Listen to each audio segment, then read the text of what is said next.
Good morning, everybody. We're just gonna wait a couple more minutes for the rest of the participants to show up. We've got about 50 more that are signed up for today. So we'll just give them a couple more minutes to get logged in.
LaDon, this is Dennis. Can you hear me okay? Yeah, Dennis, I can hear you. Okay.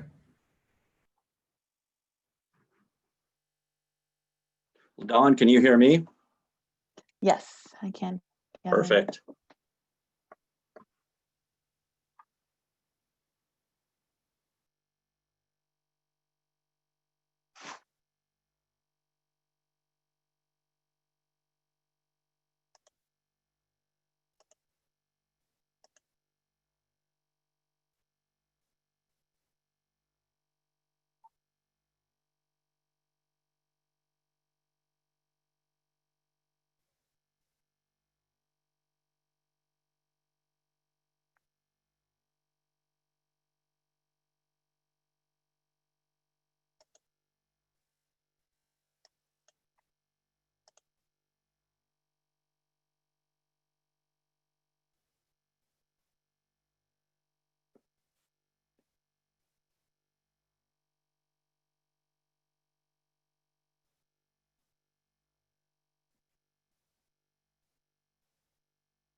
We'll give people about one more minute. It's still a steady stream coming in.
All right, I'm gonna go ahead and get started and people can come in as they may. This is day 2 of the funding agency training for water and wastewater projects. I'm LaDon Kaler with DEQ. Today's topics are going to cover engineering and environmental work, how to finish out the grant loan, and give you guys some project examples and case studies. And there should be more time for questions today. Just a few things, like yesterday, this training is being recorded and will be available for viewing. Once it's ready, I'll be sending an email to all participants. The slides have been made available on the DEQ registration page for this training. I sent that out this morning just as a reminder, so hopefully you all got it. All participants are going to be muted throughout the training. If you have any questions at all, put them in the chat box.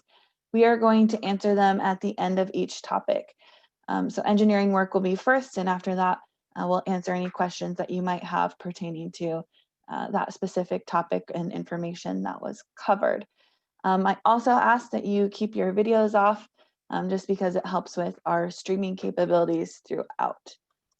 So just a brief look at today's agenda. We've got engineering work first, then we'll have a little break, and then environmental work, finishing out the grant loan. And like I said, that optional time that if you want to stay on to look at some different project examples, case studies, and ask any questions that you have that we might not have gotten to yesterday or that you have from today. All right, and first up is engineering. Well, thank you very much, LaDawn. I appreciate that. Thank you for introducing us.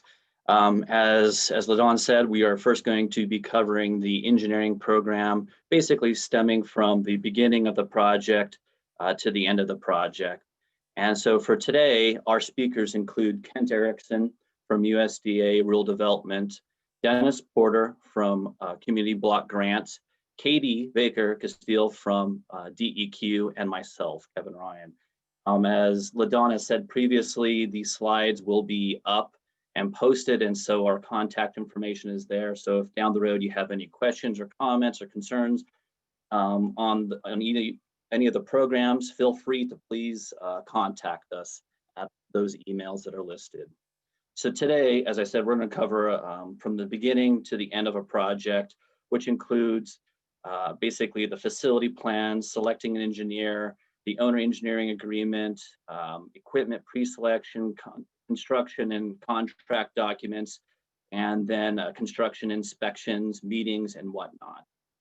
One of the important things I wanted to discuss next is basically, if you'll forward the slides, please. Next, please. Perfect. Is the first slide here you see basically is covering the website that we have. And I wanted to point everyone towards this website because a lot of what we're going to be talking about today is including on that website. And that includes the guides, checklists, and attachments for bidding process. It also includes the facilities study template. It also includes additional resources that our National Office for Rural Development have for any of these projects. So a lot of the stuff, as I just said, that we're covering today for rural development is also provided in that website. And a lot of the resources are there for you. And if you need help finding those, please feel free to reach out to the area specialist, to us here in the engineering group.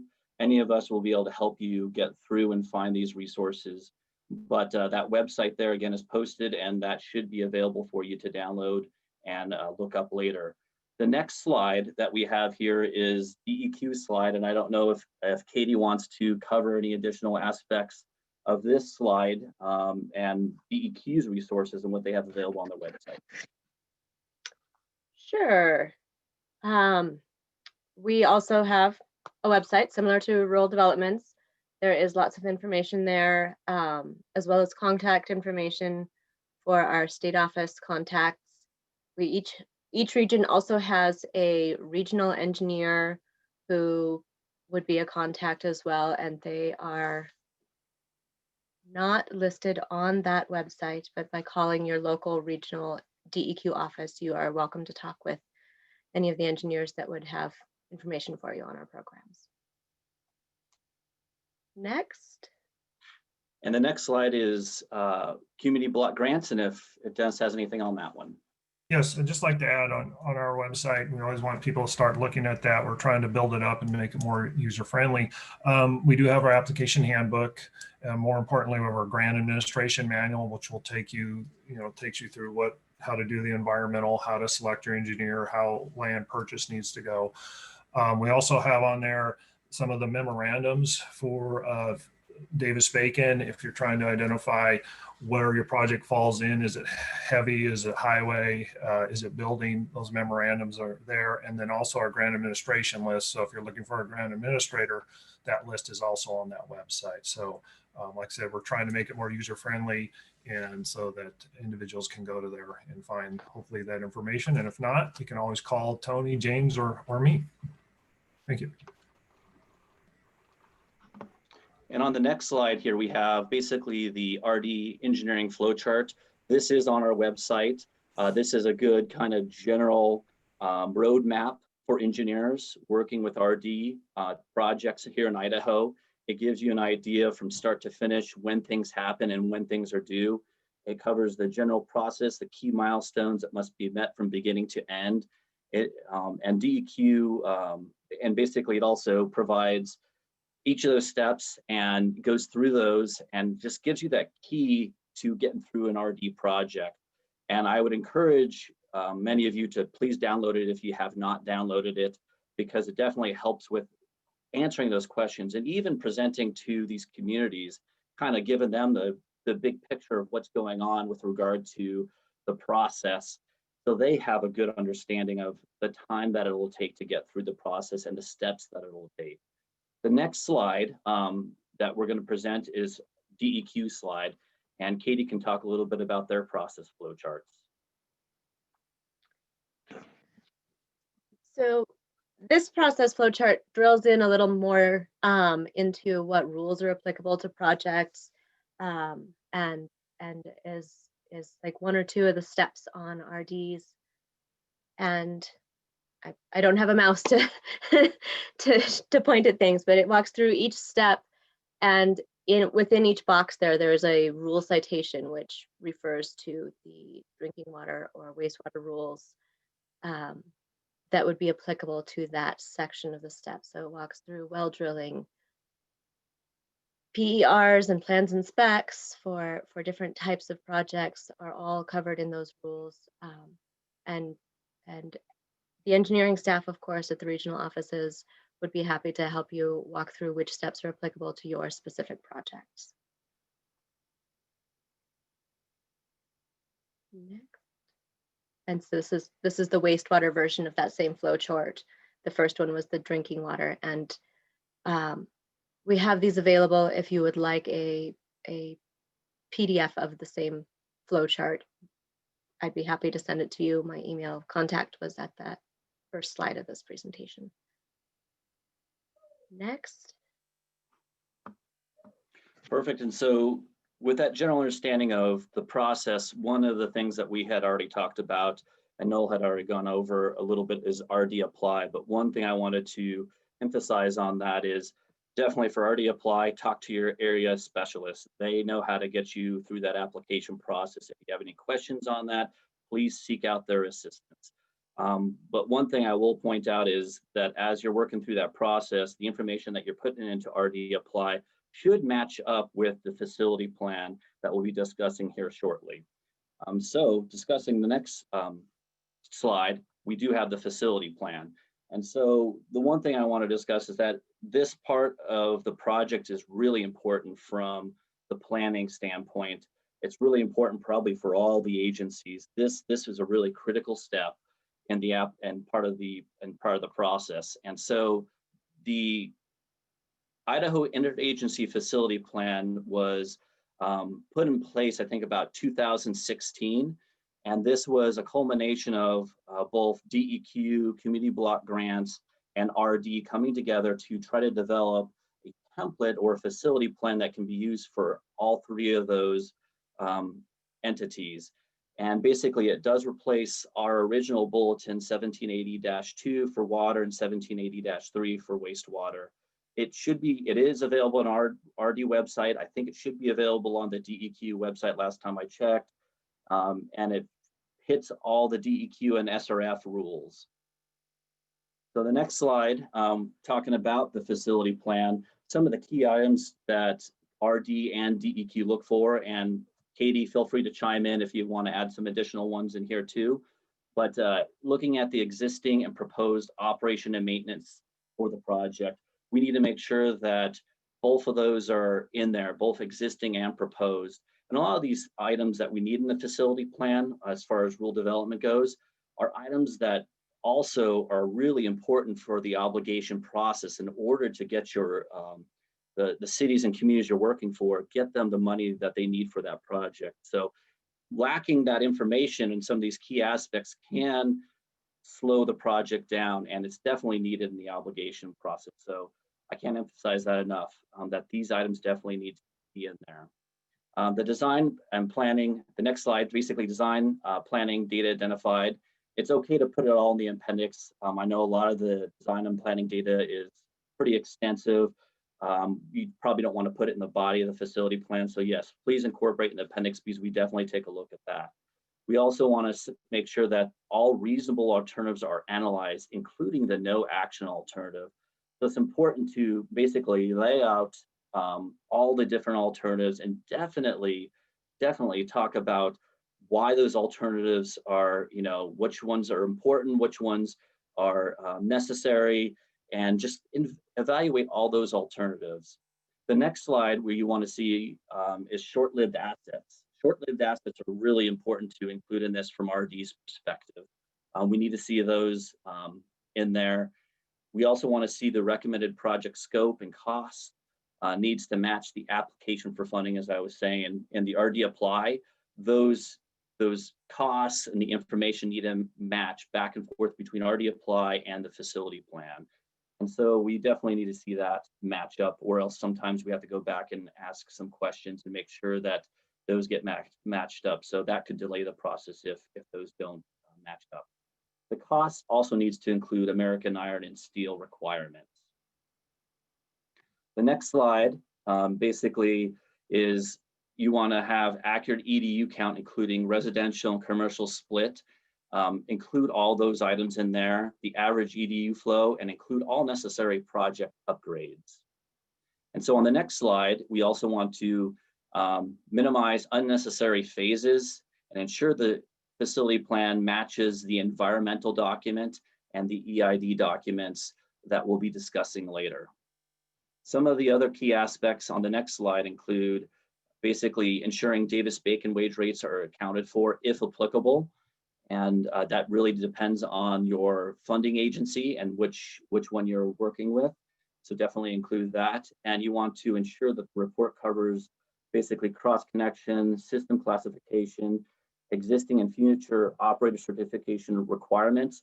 That one I'll point out is one of the items that I've seen in the past that sometimes some communities forget to look at if they're upgrading their wastewater treatment plant or drinking water plant, that sometimes that new plant may require a new level of operator certification. And if you get to the end and that plant is operational and that operator has not been recertified to that higher level, that could cause some issues. The next bullet is available and proposed contact time. And the last bullet is an overview of sanitary survey or NPDES inspection deficiencies not yet corrected. We all, both RD and DEQ, look for those items. And I don't know if there's anything else that Katie wants to add to that last slide. Is there anything else from our DEQ's perspective? I think you covered it well. You kind of skipped over a bullet there about the average day flows and the maximum day flows, and those really set the stage for what's going to occur with your project and how well your project will meet the needs of your community now and in the future for ensuring that it will function properly. So those are something that we really drill into, and we really expect you to make sure that you have data and it supports the conclusions that you've come to. And that's where we go back to those appendices that that Kevin mentioned, and we verify that that data matches what you're claiming in your facility plan. So it's an important piece and kind of cascades into everything else. Next.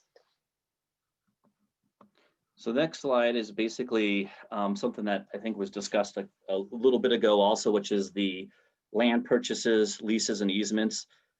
If you're anticipating of this, it's really important to contact the funding agencies early.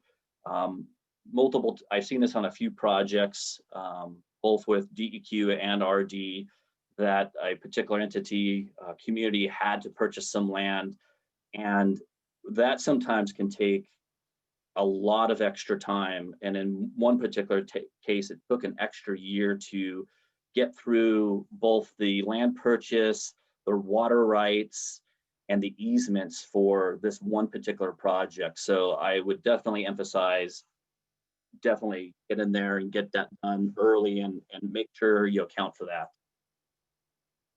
Katie, Dennis, anything else to add on that slide?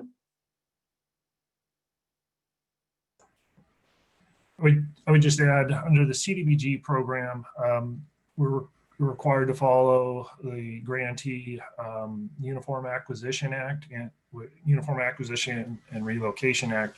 What that does is make sure that the property owner is treated in a fair manner, that these cities or districts that have that power of eminent domain aren't coming in and not giving a fair price or a fair process to that property owner. So a lot of it is documenting the property owner is aware that the city could use eminent domain. There is an option that they choose not to, but we just got to make sure it's documented and you go through the steps in the manner that the rule requires.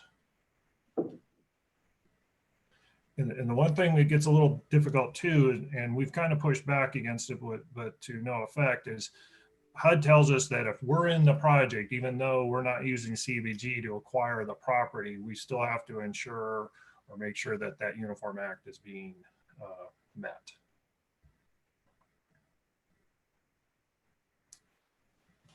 Perfect. And then next slide here, we're talking a little bit about fire flow.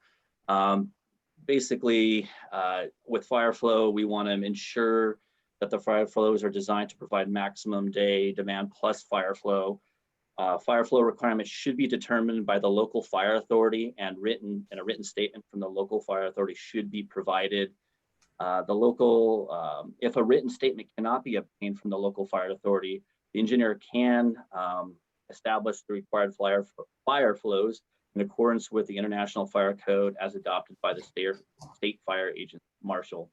Rural development's focus is on providing safe drinking water for Idaho, and so fire flows are definitely incorporated in that. And one thing I want to mention with that is that from rural development's perspective, we won't pay for extra above and beyond flows with regard to fire flow. So if your fire marshal said that it's 1,500 gallons per minute for a specified period of time, and the community wants to design for 3,000, RD will not fund that project for that 3,000 gallons per minute fire flow. So the next page, please. And as part of upgrading a water system to meet drinking water demands, RD can fund system improvements for reasonable fire flow. Again, if it's 1,500 and it's reasonable, we will fund it, but if it's 3,000, we won't. And I don't know if Katie or Dennis have anything to add to this slide. I don't. So DEQ rule requires that if a community provides fire flow, then they must meet at least the local fire authority, like Kevin mentioned, and in the absence of that, International Fire Code. And again, that all ties back into those max day peak hour demands that I was talking about for sizing system components. Perfect. And then our next slide, Dennis will be talking about selecting an engineer. Okay, so this selecting an engineer is focused on the cities and water districts, but also those engineers that are in the audience, making sure, because the funding agencies, we require that state law is followed when they're hiring an engineer, architect, or construction manager, and that statute is 672320. What this does is, of course, if the fees are less than 25,000, which very few of our projects are, but if the fees are over 25,000 and that 672320 is following this qualification-based selection process. What that entails, we'll go to the next slide, is preparing an RFP, or request for proposals. And the RFP should identify the need and solicit for proposals from a design professional to help solve that issue or that problem that the city or district is dealing with. Now, what is an RFP? That RFP is indicating what they're looking for. And it should, when the RFP goes out, it does have to be sent out, published, and it has to have, there has to be an actual RFP, but it should identify what the city or district's going to evaluate these proposals on. So the engineers are submitting proposals. How are they being rated? How are they being scored? The four major, or actually five major, are, first one is capability to perform the project. So what you're looking at is, what is this firm's history? What is their area of expertise? Maybe they're not familiar with water systems. Maybe they do an excellent job on bridges or what have you, but maybe they're not focused on water systems. Second thing is relevant project experience. What is their experience? Do they have a list of public sector clients that they've worked with in the last 5 years? Then you look at the qualifications of the project team. What are the resumes of the key people that are going to be working on this project? It may be a big firm, but who are those people that are going to be working on your project? Who are their sub-consultants that they might be working with? There's typically going to be sub-consultants on the project as well, helping them design, electrical engineers. What is their experience and background? And are they identifying the project manager, the key person that's going to be working with you day to day on this project? These are big projects. They're expensive projects. It's not, you're going to be months, if not years, as you construct this project, design and construct this project. And you want to make sure you understand that person who is going to be working with you, the day-to-day management, and that primary point of contact. Then you look at the project approach and schedule. What tasks must be accomplished? What are you trying to accomplish in an improvement of your water system or your sewer system? How is the firm proposing to execute those tasks? Are they looking to replace the lines first and then look at the treatment, or do it in a different order, and the reasons for that? And then unique aspects of the project. There's something different that when you get these proposals, you may have different engineering firms giving you different ideas on how you can treat or meet your permit requirements. And then the other thing there that's not,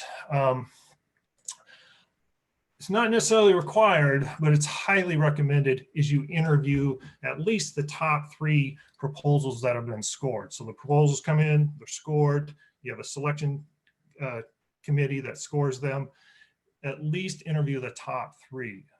You're hiring these firms, these projects are expensive, and you want to make sure I think an interview will help better understand if it's what firm's going to work best for you for that project. I get frustrated sometimes because some of these cities, they don't interview, they base it on just the proposals. And I think there's a big loss on that. It's like hiring somebody. You want to have that interview. So it's highly recommended. We'll go to the next slide. In the RFP, what should the RFP outline? It should not just say, well, we're hiring for engineering services for our wastewater project. You should get into some details of what that RFP should entail. Does it include studies, a facility study? Is there surveying? Is it, you're going to help them design services, construction services? You're making sure that that scope of work is identified in that RFP. If you have questions, you can talk to the funding agencies and we can line out what probably should be in that RFP. There are different ways to structure an RFP. Some different scenarios. One can be you start out with, you're not quite sure what you need, which is why you're hiring an engineering firm. And that may be starting with that facilities plans. And you can go back to, that first step is preparing and putting together a facilities plan or an engineering report. And within that, you can have an option that if the city or district desires, they may determine to expand the services to engineering, design, and construction services. Possibly you may already know what you need, you need a new well, and you can be more specific in the RFP, or if it's a new water reservoir, more specific of lining it out. Maybe you've already had a facilities study done and you're certain this is what needs to be done. You can be specific to what that RFP can be. Also, some of our cities, some of the bigger cities will have established or do this on a regular basis, a pool of qualified firms. And we call this more of an RFQ. They've established a request for qualifications from different firms. So they'll build a kind of a bench, a roster of different firms that they may use. That's, I've seen it in our bigger cities like Post Falls or Moscow have these RFQs. Once they go through a similar process of selecting the engineer and they build this pool, and then when they have a project that comes up, they select from that pool of qualified engineering firms. So there are some different ways to set up an RFP or RFQ. We'll go to the next slide. Some of the basics on the RFP, publish it in the newspaper, general circulation at least twice, not less than 1 week apart. First publication needs to be at least 2 weeks before proposal submissions are due. I always tell cities, counties, why just the 14 days? Why not go 21 days? Give a little more time. Maybe you'll get more proposals coming in, because that's what you want. You want to get a good pool of applicants coming in. Don't try to be in a rush to get this process done, because it is a critical process to make sure you get the right engineering firm for you, for your project. Have a selection committee. The city or that district want to have an odd number of people. It should be at least 3. And when these proposals coming in, they're ranking those proposals back to those evaluation criteria I brought up, and they need to document their scores. Why, you know, in that RFP, you will document how many points you're given to each one of those scoring components, and you want to document what score. If I gave them 18 out of 20, I want to be able to document why I gave them 18 out of 20. And then those, based on those scores from that selection committee, you determine who your highest ranked firm is.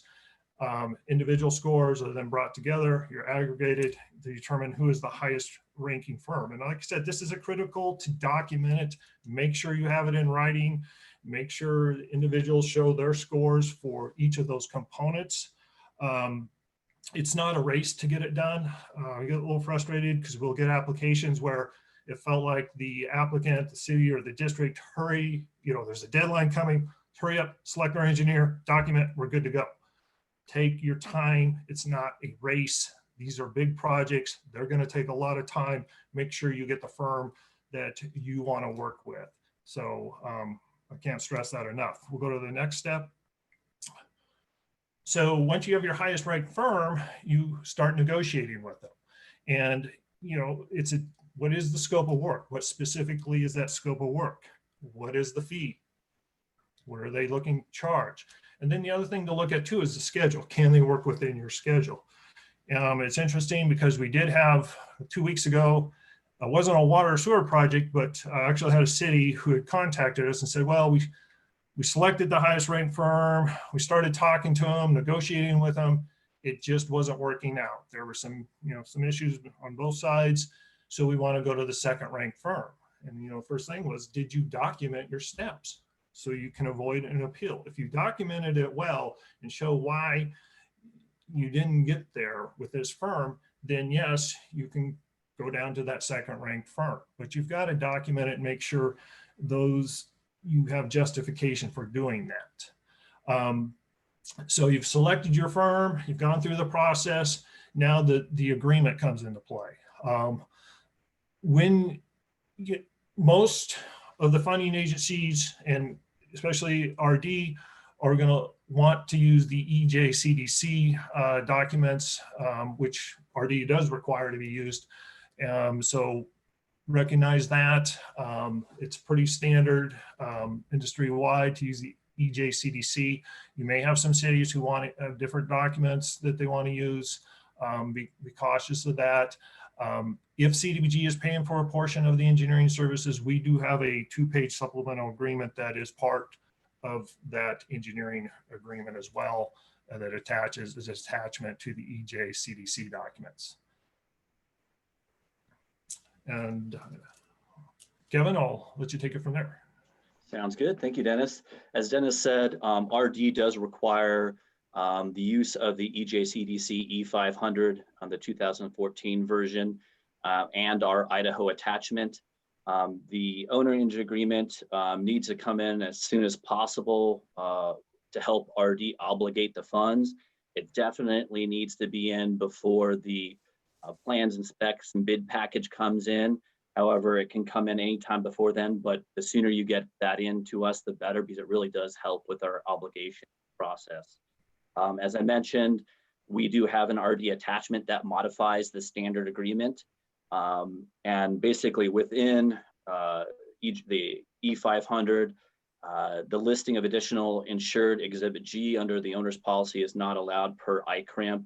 Exhibit I is deleted. There's no limitation of liability that's allowed. Limitations of liability will be governed by the Idaho Constitution and not allowed through rule development nationwide. So the next slide basically is kind of my number one, or our number one tip on the next slide, which is basically the standard language of the agreement should be used with minimal modifications. If you start to really modify the language in the owner-engineer agreement, that might require us to go and talk to our attorneys, and honestly, that can take a long time, from weeks to months. So please use minimal modifications on there. The attachment I spoke about earlier can be downloaded from our website, as with many of the other resources. And so basically, what we see as the owner-engineer agreement is the facility plan is the scope of work. And so the facility plan is a scope of work, and the agreement describes the services being provided. So please break down any additional services within line items cost in the RD attachment. And finally, as part of that attachment, the consultant or engineer must certify that no other modifications to the document other than those being identified have been made. So the certification process is part of our attachment, so please get that into us as well. So the next slide is discussing open and free competition throughout the process. Open and free competition is a really important aspect of our projects. And basically that aspect of the projects is covered in 7 CFR 1780.70B and D, and also in 2 CFR 200.319 and the Consolidated Farm and Rural Development Act, Section 306A17. And so what that says is basically the maximum open and free competition mandates that recipients of funds from the USDA Rural Development grant program loan and grant program must ensure that the maximum competition is included in the procurement process, and includes including the specification of equipment and materials. So as you're going through that and you're mentioning a particular item, you really need to put in or equals along with that. So on the next slide, we also talk a little bit more about open and free competition. And so, as I said, brand names, including the or equal statement in the specification, it is at sole discretion of the engineer to approve or equals. So that's up to you guys as the consultants. There's no geographic preference and must consider all suitable materials. Can't ask contractors to list brand names intended to use. Owners can't make up difference to get more expensive design, materials, or technology. And then certain equipment can be pre-selected through a competitive RFP process. Definitely, if you're anticipating the selection of the equipment, please get in touch with us long before that needs to happen.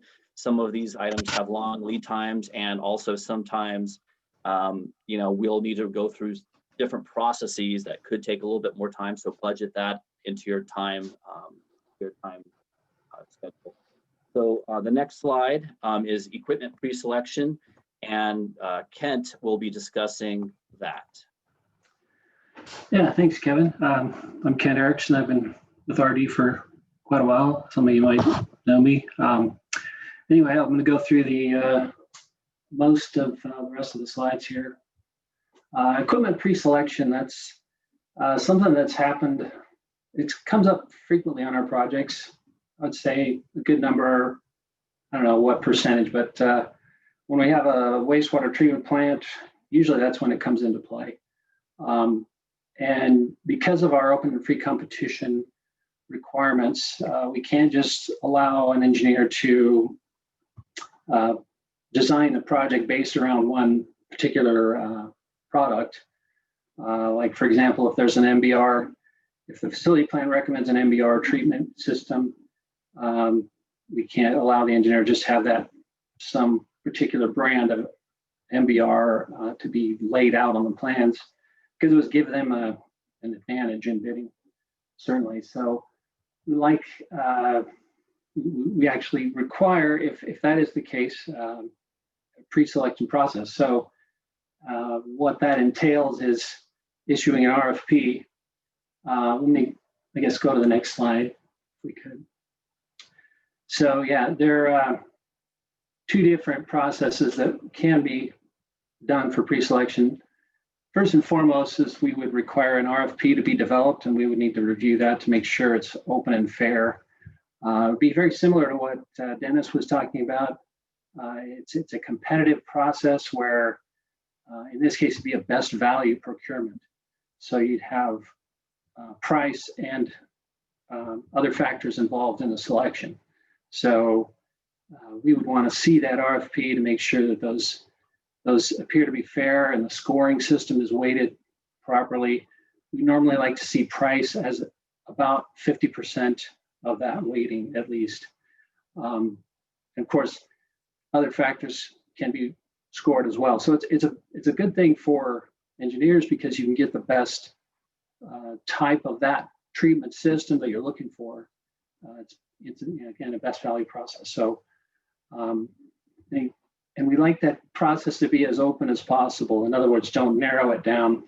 We had a project several years ago. It was an MBR, and the engineer wanted to, in their RFP, they had only a certain type of MBR allowed. It was hollow fiber, I believe. We told them we need to open that up to allow other types like a flat plate MBR. And the engineer was convinced they wanted this hollow fiber type. But when they actually got the proposals in, the flat plate MBR won out, basically based on the scoring. So it's important to have that as open as possible. The other item there, okay, so back to this slide here. So the preferred method of doing that is when you select the equipment, we would be involved in that, of course, improving that. You would take the price, you'd want the contract documents written so that the price of that product would be written into the general contract and then bid out. So basically all the bidders for the construction project would have that price already in the bid schedule for that MBR system or whatever you're pre-selecting. And then, so they would all be on the same footing there, and the project would just, incorporate that equipment, and it would be an assigned contract. That's the method we prefer. The other way it can be done is owner supplied, where the owner actually purchases the equipment separately. And in that case, RD funds couldn't be used unless we had approved that type of contract that was used for that procurement. And unfortunately, we don't have approved documents yet for the P-series EJCDCs, which frequently are used for that process. But if it's assigned to the contract, the general contract, it's a lot easier for us to deal with. So anyway, let's go to the next slide. I believe this is maybe Katie wants to weigh in on this one. Looks to be a DEQ slide. Yes. So in addition to all those requirements that have been discussed, we also require that the legal counsel for the water or wastewater system weigh in and tell us that, yes, the appropriate legal protocols were followed. I'm an engineer. I am not an attorney, so I need an expert in the legal side of things to tell me, yes, this was adequately done. We do allow sole sourcing for DEQ funding as well, but again, there needs to be written justification, which typically is achieved through the processes that Kent just laid out. Often, if it's a equipment or process that has not been installed in the area, then we would also require pilot testing to show us that this equipment is going to function the way that the manufacturer says it will. Yeah, that's a very good point, Katie, as far as the fact that we're not attorneys. And Kevin alluded to that also on reviewing contract documents. Frequently we get draft engineering agreements or other contract documents that have been marked up by an engineer's attorney or a city's attorney. And it kind of slows down the process when they make excessive changes to the documents, because we can look at those as well as we can, but some of them have some unique legal aspects that Kevin and I are not trained to really know. So we would want to send that off to our OGC, which Kevin said can take a long time to review. So in order to keep the project moving, we like those documents to be used with as little modifications as possible. So anyway, let's go to the next slide then. Oh, and I should add that we can approve a sole source procurement, but it requires some pretty strong justification. But it doesn't come up very often. So we can, if anybody has any questions on that, we can address that separately. So Artie's, I'll go over real quick. Our policy on original signatures. We used to require, several years ago, we would require original signatures on everything. We are completely electronic now, so we basically only accept electronic documents, and we sign contracts electronically. Everything's electronic. So I added in to this bullet point, Artie says, does not require hard copies. We don't want them. So occasionally we would still get a hard copy of plans and specs, and if anybody's been to my desk, well, I haven't been to my desk for 7-8 months now, but it used to be covered with all kinds of drawings, and it was a mess. I'm a lot better off using electronic documents. I can just say that. So anyway, let's go to the next slide. And I guess, yeah, this is DEQ's slide. Yep. So similarly, we've gone mostly electronic at DEQ. We are happy to accept electronic plans and specs, facility plans. We do need our loan contract to have a wet signature on it and be mailed back to us. I think that is the main document that we need a hard copy signature on. The rest of them, payment requests and the other, the engineering contract, those can all be electronic now. Okay, so I guess we can go to the next slide there. So now we're getting into updated construction documents. Recently, our national office issued this RUS 1780-26 updated bulletin, which we are in the process of incorporating. It's under review right now by some interested parties, and then ultimately will be reviewed by our regional OGC, Office of General Counsel, to finalize that. But once we have those finalized, we'll post them to our website, and basically, well, we're hoping it'll make things a little bit easier, I think, in review. There'll be the 2018 EJCDC construction documents. The EJCDC has not issued the updated engineer agreement. Well, I think they're in the process of it, or they're maybe very near, or maybe they have, but the last I heard they hadn't issued it yet. Once that is out, we will work on a new RD attachment for that also. Next slide, please. Yeah, okay. So in doing these documents, the national office came up with a couple of different options, and I was very happy to see this. What they've done is they've worked with the EJCDC to put together an RD version of EJCDC documents that has all of RD's modifications incorporated into them already. So that really helps us because there's a lot less things to review, changes, modifications to make sure that are in the documents. In this case, the series of documents includes the advertisement for bids, the C200 instruction to bidders. We, in the past, and we still have on our website, our own instruction to bidders document. It's an RD attachment. And then we have our own bid form. But these will be EJCDC documents, and then updated with all of our RD modifications included.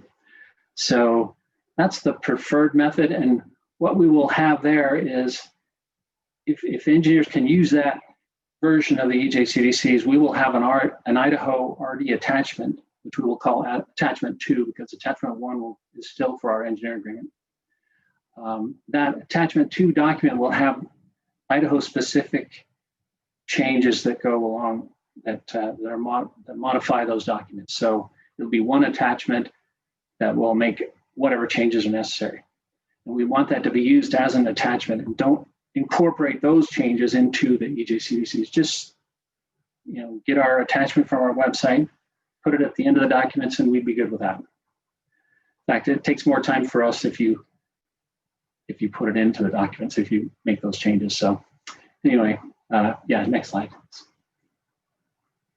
And okay, and then option 2, of course, is you can use the standard EJCDC documents, but then have our the bulletin attached, the 1780-26 bulletin attachments included at the end of each document, because that document has modifications to each of those. Anyway, once that is out, you can look at that, but option 2 is definitely not preferred. If, from my understanding, if the company has a license to purchase, has purchased a license for the EJCDC documents, they can get the RD versions for free. So they don't have to spend any more money. They can just get the RD versions. And that would make it a lot easier because just less paperwork. Next slide, please. Okay, and then as Kevin kind of mentioned too, with the engineer agreement, if there are any modifications that need to be done to our documents, we need those to be in track changes. Our attachments are always in Word version on our website, and we have track changes turned on as a default. So we even have it password protected, but of course people can get around that. They just copy it. But we definitely want those to be shown as track changes, and we have a certification in the documents that the engineer certifies that all changes are shown in that way. Next slide, please. Okay, I think this is a DEQ slide, so let Katie go over that. Sorry, I was having a hard time getting my mute button off. So some regional offices at DEQ also require construction documents be approved prior to advertising. We do, across the state, highly recommend that. You can run into some pretty good problems if you've advertised for your contract and DEQ comes back with comments that are substantive changes to the design, only you've now got bids on a different design. That can lead to some major cost overruns, and we'd rather avoid that. And DEQ is responsible for reviewing and approving all drinking water and wastewater construction projects, regardless of who's funding it. Even if you're funding it yourself, we need to review and approve that prior to those changes happening to your system. Okay, so next slide, please. So now we'll go from getting for bid opening to notice to proceed. As written there, we advise do not issue an award or notice of award without RD or DEQ's concurrence. Next slide. So these are just kind of the main items we look for as far as submittals when bids come in. So we're looking for the bid tabulation from the engineer. So usually what we'll get from the engineers is we want their proposal from the low bidder along with a copy of their bid bond and power of attorney with that. And then, of course, if there were any addenda, we want those acknowledged that they received those. And that's typically in the bid form anyway. We want a letter from the engineer with an analysis and recommendation for award. So basically, just recommending who they believe is the lowest responsible bidder. And then we would want also a letter from the owner or a copy of city council meeting minutes that basically recommend that award to that low bidder, selected bidder. And then our RD specialist from our field office will establish an updated budget, and we will incorporate that into our award letter once we concur an award, when we see everything is in there. And then in RD, I believe we also, DEQ and RD require proof of advertisement, like an affidavit of publication, I believe, and that's been publicly advertised as a bid. So next slide. Oh, go ahead. Katie. And also typically a quick paragraph from your legal advisor saying, yes, the appropriate procurement processes were followed. Right, that's a good point. And that's kind of, that requirement is incorporated into our documents where we have an attorney certification that the city's attorney or applicant's attorney would have to sign as part of the documents. So next slide, please. So getting, as far as execution of the contract, engineer compiles in a PDF format following, we'll go through them here, successful bid form. This will be for the contract project manual that we want. I mean, basically everything that we used to get in a hard copy binder, we would always ask for these things, all of the contract documents, the specs. So, and including the successful bidder's bid form, bid bond, the notice of award. The next item would be performance and payment bonds, and the contract, the actual execution of the contract itself. Yeah, and then you keep on going down the list there, performance and payment bonds with power of attorney. And make sure the dates on those performance and payment bonds are right. Many times, I think bonding companies just issue these bonds without, they're undated, I think, and the contractors basically fill them in, but they forget to put in the dates. In order for those bonds to be effective, you need to have the corresponding dates correct, and the bond date can't be earlier than the agreement date. And sometimes we'll see the agreement is not dated, so we've got to make sure those dates are on there. Anyway, and then we always require the contractors accord forms that show they have the proper insurance as required by the contract documents. So they've got to have all of the insurances that are required, commercial, general liability, auto liability, basically all of those, workman's comp, and builder's risk is a key one that we look for. Builder's risk insurance is required. Sometimes our projects involve just a pipeline or a well where there's really no structure up above ground. And in those cases, we've allowed different kind of property insurance called inland marine sometimes, or an installation floater, but something that would show that they have insurance that would cover the property, the materials as they're transported to the site and stored at the site until they're incorporated into it. Then, of course, I mentioned the executed certificate of owner's attorney is part of the documents. They have to have the city's attorney sign them. And the last item there is just the general conditions, our supplementary conditions and technical specs. In the past, we've We've asked for plans to be included in it, but I've found that the plans are such large files that I've allowed them to send those separately. And you know, as long as we have the most current set of plans, I'm good with that typically. But the binder sometimes can be a pretty good sized document, so it usually has to be FTP'd or something like that to send by email. But anyway, next slide, please. So after we've reviewed all those documents in what we call the project manual, we'll go ahead and sign it electronically and send copies back to the engineer and city, and then they can go ahead and issue the notice to proceed. Next slide. And I think, Katie, this one is yours again. So similar to RD's process, we have a whole pile of paperwork that needs to be submitted prior to issuing that notice to proceed. Successful bidders form, bid bonds, EJCDC contracts or similar that are fully executed by both the city and the contractor, performance and payment bonds, certificates of insurance. Again, these are very similar processes through both funding agencies. The owner's attorney or supportive opinion, and that's another certificate that's signed by those folks.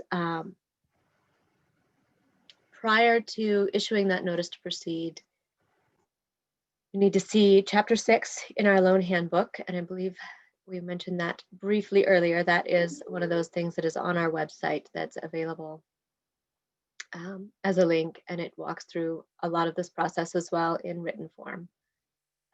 The executed parties list, so we have to have the debarred lists checked to make sure that contractors have not been debarred from receiving state or federal funding. And that is the prime contractors, subcontractors, suppliers, and supporting contracts that exceed $25,000. All must be checked with those debarment lists. And that what I typically receive with that is a PDF screenshot of that check to say, yes, they are not debarred. And then if the bid came in outside of the original engineer's estimate, we need a revised project budget.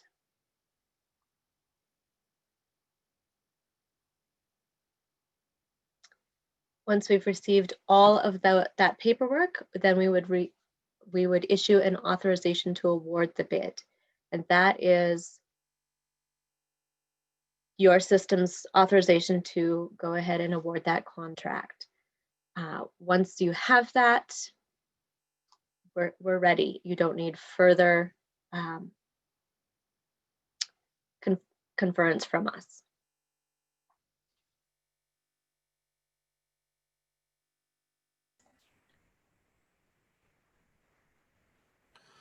Okay, for commerce, very similar to what Katie and Kent talked about, and what we need to before the bid and then after the bid. Before the bid, we need, as was mentioned, the published bid notices to make sure those notices were in local newspapers of general circulation.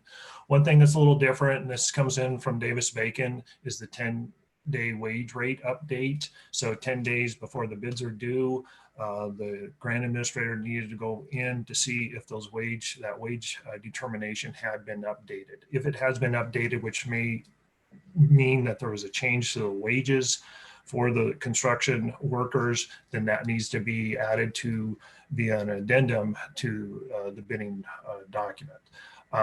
Then also we would need the bid tab identifying, it helps us ensure that who is a responsive and responsible bidder. And then the contractor eligibility form. It's a form that's submitted to us. We look at go into the SAM system to make sure that the contractor has not been debarred. And Katie talked about that a little bit too earlier. And then after the bid, we will require the pre-construction conference meeting minutes. You'll note, don't tell Kent this, but we did take a lot of what RD had in their pre-construction conference checklist and added some Davis-Bacon requirements to that. So it's very similar to what RD uses, with the exception we have added in Davis-Bacon checklist the elements that need to be looked at and reviewed with the contractors so that they know going into this project the expectations. The bid form, the bid bond, the notice of award. We need to execute a construction contract, performance bond, payment bond with their power of attorney, and then the certificate of insurance. So we need those all those documents as well.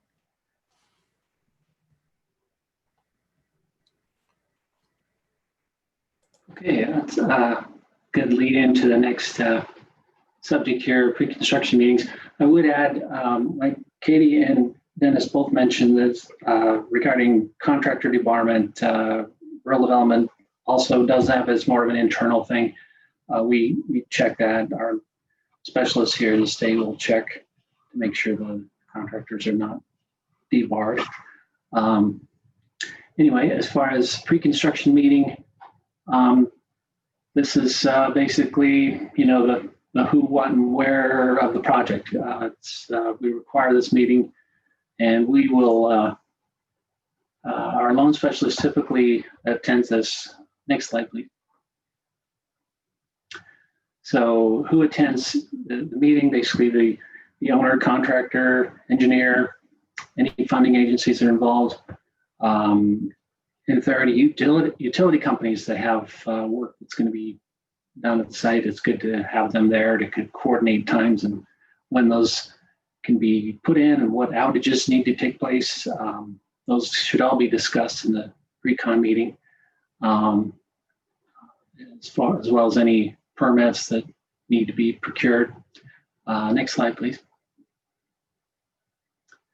So at the pre-con meeting, we expect the engineer to be the lead at the meeting, to be kind of the person who takes charge of the meeting and discuss all the project details. So they are they're kind of the owners and our point of contact basically for the project.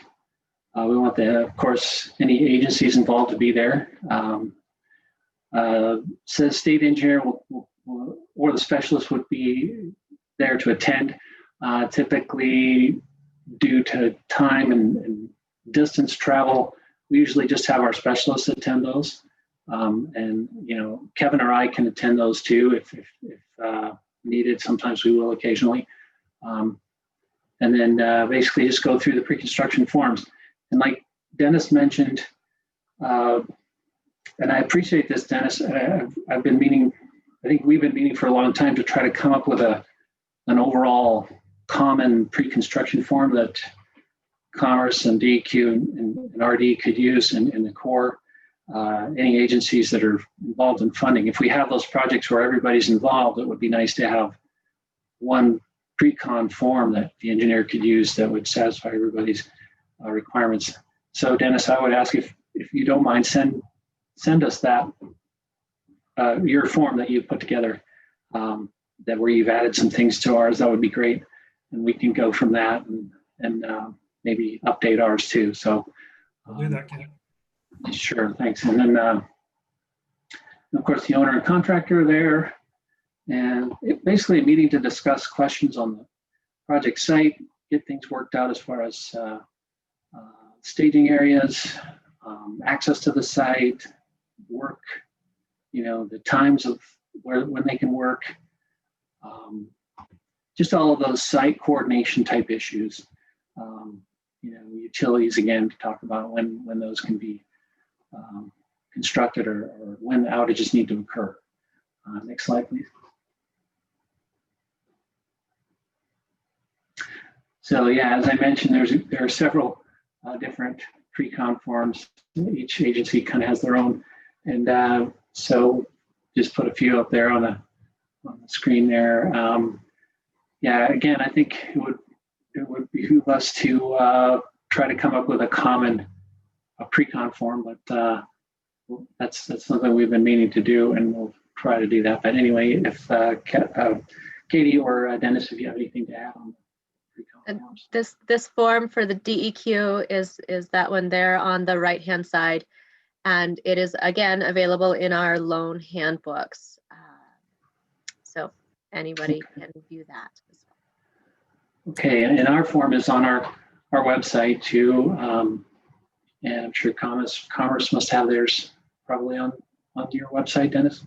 Yeah, it's in our grant administration manual, which is on our website. And we've tried to break out on those manuals specific documents. So I'll have to ask Tony if we broke that one out specifically, but we will do that. And like I said, it does follow the RD format, with the exception we did add in the Davis-Bacon components to it. Okay. All right. So going on to the next slide. So now we're going to talk about liquidated damages. It's an important thing with rural development. We have that in the contract for a reason in the construction documents. Basically, the main purpose is to cover costs that are incurred by a contractor that goes over their allotted contract time. If there are no, and again, if there are justified reasons for a contractor to need additional time, we have no problem with that. I mean, it just has to be documented. Many projects have delays that are out of the contractor's control. We understand those things happen. But if a contractor is just not proceeding with the work in a diligent manner, and they really don't have any, legitimate reason for going over time, there's going to be costs involved with that, additional RPR time, engineer construction management time. We want LDs to be enforced to basically cover those costs. It shouldn't be something that the owner has to bear. And it also helps keep the contractor aware and kind of keeps them honest to to proceed with the work in a diligent manner. So anyway, that's enough, I think, what I'll say on that. So next slide, please.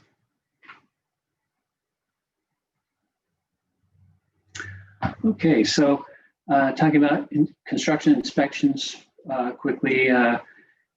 Construction inspections that we do, typically we have our loan specialists come on site about once a month, if not more. Usually we try to time that with a monthly meeting, or at least a meeting that's towards the end of a month, so they can get a snapshot in time of what the progress of the work is, so that they can go ahead and verify any pay requests that are coming out. And the rest of these items, I think, are pertain to block grant and DEQ, so I'll let them kind of go over those. If you have anything to add. There's a bullet here that discusses Davis-Bacon being in the contract documents, and I think that probably got moved a little bit from a different side, but that is something that we can check. Yeah, that's in the contract documents typically for your projects anyway. So okay, so moving on, next slide here, and so yeah, as we mentioned before, DEQ and RD accept electronic copies of pay apps. A good point here is change orders. As far as RD is concerned, they need to be fully executed before they can be included in a pay request. Occasionally we'll get pay requests that have a change order listed, but it's not signed, or not everybody has executed it. So that needs to be done before that can be paid for. And I often emphasize at those pre-construction conference meetings, as well as routinely at those monthly construction meetings that I attend, that change orders should be reviewed and approved prior to implementation, except in emergency situations. Right. And let's see, it looks like, and again, if an engineer has any questions about change orders, they're welcome to just give us a call. We usually try to turn change orders around pretty quickly as far as reviewing those and getting those incorporated into our system. And it's the last bullet item there, that I guess core requirement, what we typically see is this SF-270 form that is it's like a proof of payment, because the core is a reimbursement type agency, so they reimburse for that 75% cost that Kelly mentioned yesterday. So Karen, do you have anything more to add to that, or if you're on? Yeah, I'm on. Okay. No, I really don't. It's really a simple process, and usually it comes through DEQ or RD lots of times to even get to us in the first place, but that's all it is. Okay. Exactly what you got there on the slide. Okay, sounds good. All right, then we'll go to the next slide, and I think it's covering green project reserves. So I'll let Katie talk about that one. So per the federal requirements of the grants that we receive to help fund these SRF projects, a portion of the funds must be spent on things that are considered green. That would be water efficiency, energy efficiency, infrastructure for stormwater management, and environmentally innovative activities. Typically, we know about these ahead of time as we're going through design, and then we have a specialist in our state office that reviews those, and there's a written justification saying this is why this should be considered green, and this is how much money has been spent on it or will be spent on it. We do give extra points when we're looking through our letters of interest at the start of the funding cycle. There's a few extra points for those projects that will include green things, including water meters for drinking water systems. That is a categorically green project. So that's always a bonus when we can say, yep, we're putting in meters. This is how much money will likely be spent on that.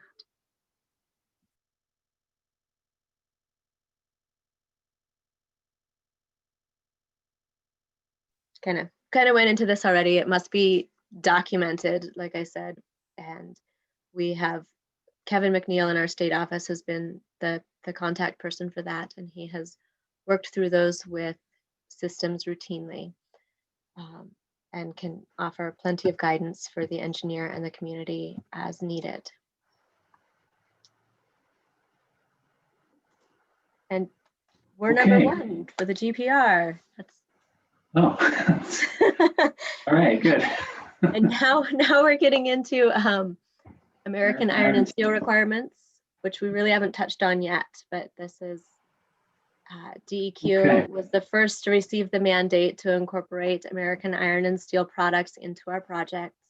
Section 746 of the Consolidated Appropriations Act of 2017. And now all RD and DEQ funded projects must incorporate them. And there's some very specific definitions of what is an iron and steel product. Right. Yeah. Yeah, we typically refer to these, I've heard it referred to by some of the EPA folks that have done some training on this as the iron and steel products. First of all, they're made primarily of iron and steel, so they have to be at least 50% or more iron or steel. And they have to be incorporated into the project permanently. So it can't, so things like, you know, of course, trench boxes, things like that, used during construction that are not incorporated permanently, those don't count.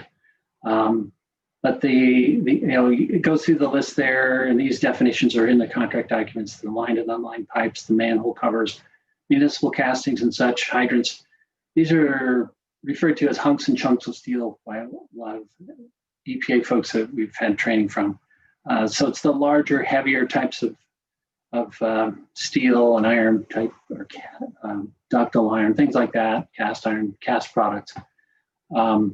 One of the last things there, construction materials, is sort of the catch-all for all the different materials. That can include anything from, say, chain link fence around a project site, railing, basically other, you know, steel roofing, things like that, that are just kind of other types of steel, but and reinforcement bar, of course, for concrete. Notice it has reinforced precast concrete is one of those items that has to be have a certification.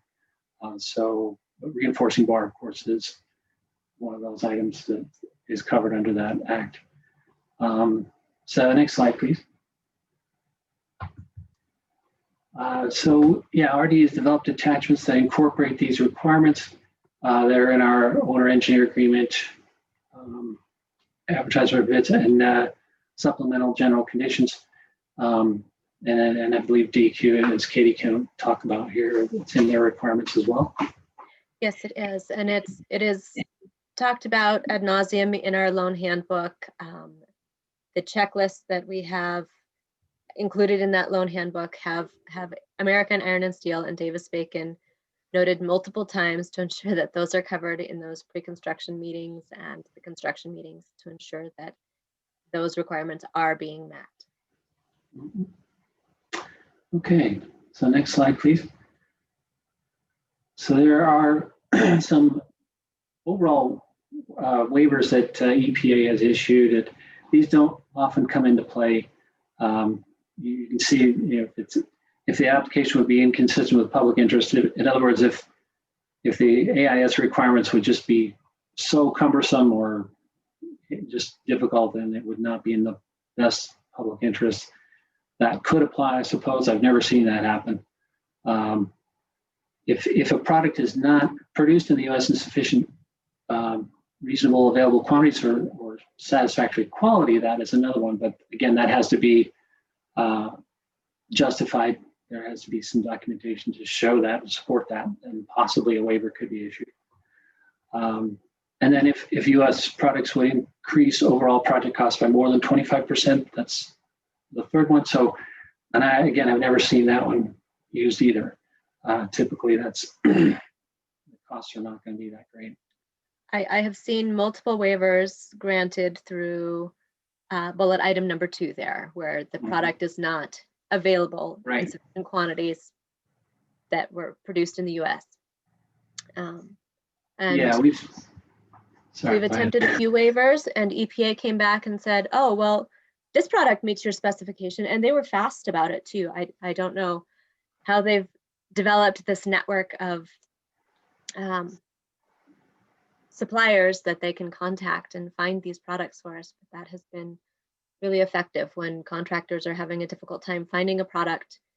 We fill out the waiver form, we contact EPA, and they say, oh, it's right here. Here's a couple suppliers. So, or yeah. Yes, your waiver's granted. We've had the same experience, Katie. We do occasionally get questions that come up, and we have some folks in our national office that we forward those questions to if a contractor is saying, hey, we can't find such item, some type of valve or whatever, and it's not available. It's a 9-month lead time. We'll ask the question. They'll find suppliers that they can get it from. So we'll just forward that information to them. So anyway, that's a good point. So next slide. There are a couple of national waivers I just wanted to mention briefly. One being de minimis, can be a mouthful. It's basically for miscellaneous kind of incidental construction items. Most of the time we see as fasteners, screws, those types of things. These don't have to, this waiver covers those items. So as long as the material cost doesn't go over 5% of the total construction material cost, or 1% of any single item. So maybe an example might be a steel water tank. Maybe the fasteners or bolts that could go with that. If it's not over 1% of that particular item that cost, then it could be considered de minimis.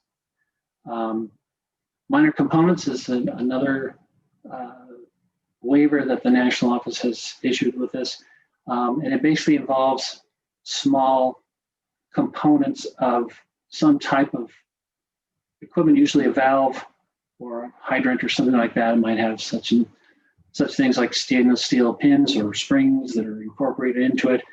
Those don't necessarily have to be made in the United States. So anyway, just won't belabor that one. There's a website I listed here for some training materials. If anybody has any questions about these items or AIS in general, these are some really good, that website is a really good resource. They have a lot of past training PDFs of slide presentations that really go over it in really good detail. So if anybody has questions, they can just refer to that. You can just Google it too, epa.gov, and just go to their website and you can find that pretty easily. So next slide, please. So I put up here an example certification letter. So we require, as part of the AIS regulation, certification letters from suppliers and manufacturers. This is an example, and we have in our documents, or you can get from us, sample letter formats. We will have those incorporated into our updated EJCDC attachments. But if you need example formats for those letters, we can certainly send those to you.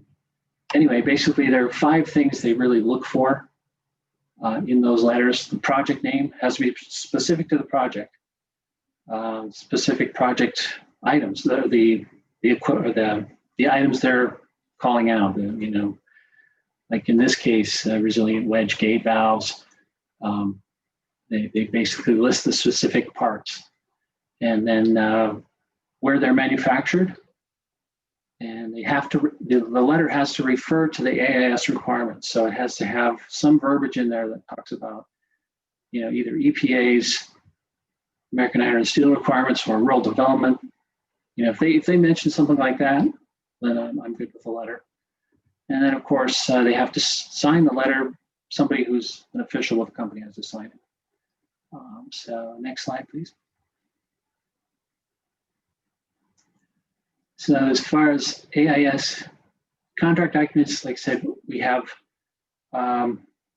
incorporated all the requirements of AIS into our contract attachments. We have a couple of certifications that I wanted to go over real quick. One is from the engineer, and they are required to certify basically that the design meets, as to the best of their knowledge, the AIS requirements, that their design, you know, doesn't call for anything that's specifically not made in the U.S. But, and again, it's worded in a way that it's to the best of their knowledge. It's not, you know, I think some engineers get nervous signing something like that, but we do require that. And then the contractor is also required to provide a certification at the end of the project, certifying, again, to the best of their knowledge, that the project, all the materials and things that they've installed into the project meet AIS. Anyway, next slide. DEQ has similar requirements. When you sign your pay requests with DEQ funding, you are certifying that the AIS and Davis-Bacon has been met, and there's a little signature block there. And then that contractor certification comes at the start of the project for DEQ with those. It's one of the forms that's due prior to awarding the bid. Okay. Yeah, that's a good point. I forgot to add a slide to that effect. But yeah, you're right. I've been to some meetings construction meetings where the DEQ person will be there, and they'll be, for each pay request, they'll be asking for those forms and the manufacturer certs. And we typically require the contractor and engineer to keep copies of those manufacturer certifications. We want the contractor to keep those on the site. And what we'll usually do is ask the engineer to provide copies of those manufacturer certifications to us, because with RD, we have to do at least one inspection, an AIS inspection, during the course of the project. It doesn't have to be any particular time, but usually during construction. And we'll just basically look at what they have at that point and document that the project is meeting AIS and part of that process is looking at the copies of the manufacturer certifications and getting those so that we can forward a report to our national office. And in one of those documents, we want the engineer to keep, the contractor to keep is a de minimis list, kind of a listing of, to document whatever types of things that they're including as de minimis.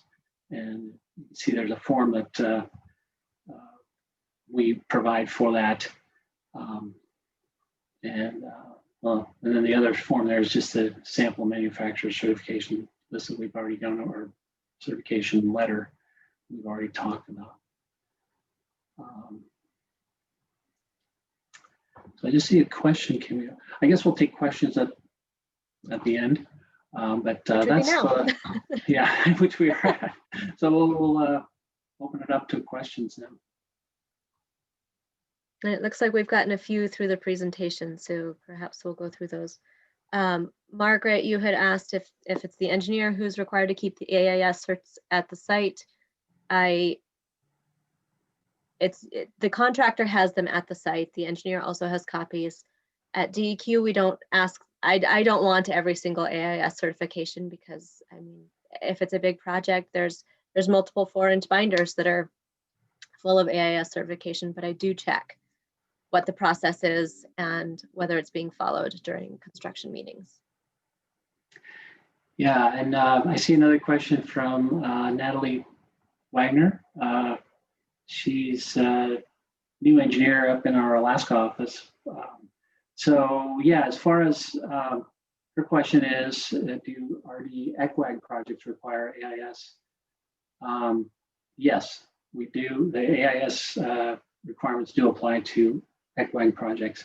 Any project that was obligated with RD funds, as far as RD is concerned, after May 5th of 2017, which basically all of our projects, so to that point now. So yeah, and I think DEQ's requirement started in 2014. Is that right, Katie? Correct, yes. Yeah, okay.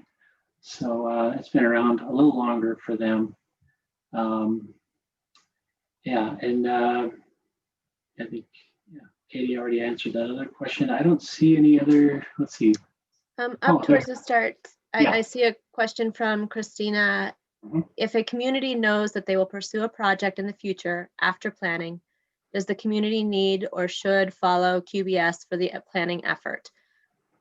Yes, and most planning efforts are a contract greater than $25,000 for the facility planning document, so that would also have needed to go through the QBS process prior to starting that engineering work as well.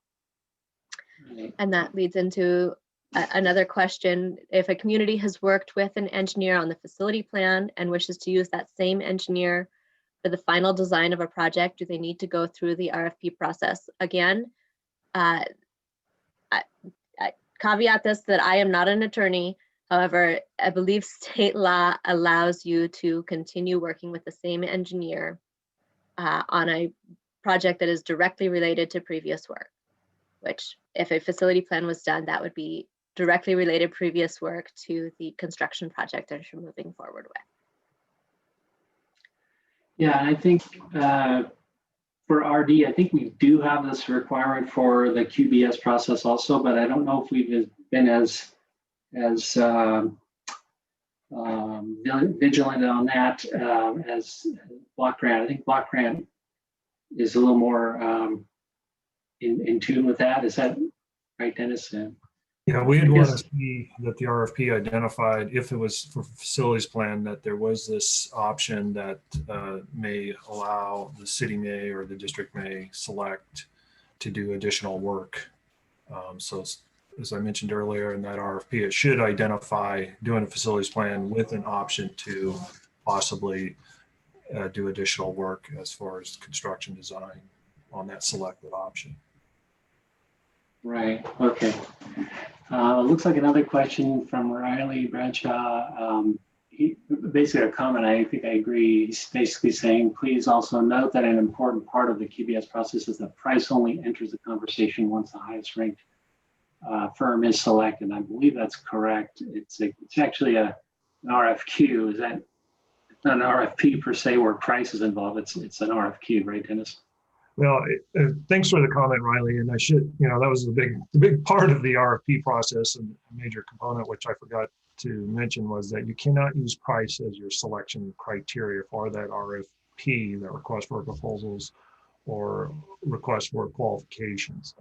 Price is discussed after you've chosen that highest ranking firm. That's part of the negotiating process, but it can't be used to, as a weighted factor to determine who's in the scores of those proposals. So good point. I'm glad he brought it up. That was brought up. Okay, looks like Christina has another question. Maybe Dennis, I don't know if you want to look at this one a little bit more. Basically, she's saying, yeah, go ahead. Because I think every project probably has a budgetary cost constraint. So that seems like a kind of a weak argument to say, well, we have a budgetary cost restraint, so we're going to use cost as an evaluation factor. We would not fund engineering fees or services if they use cost as an evaluation factor. So right.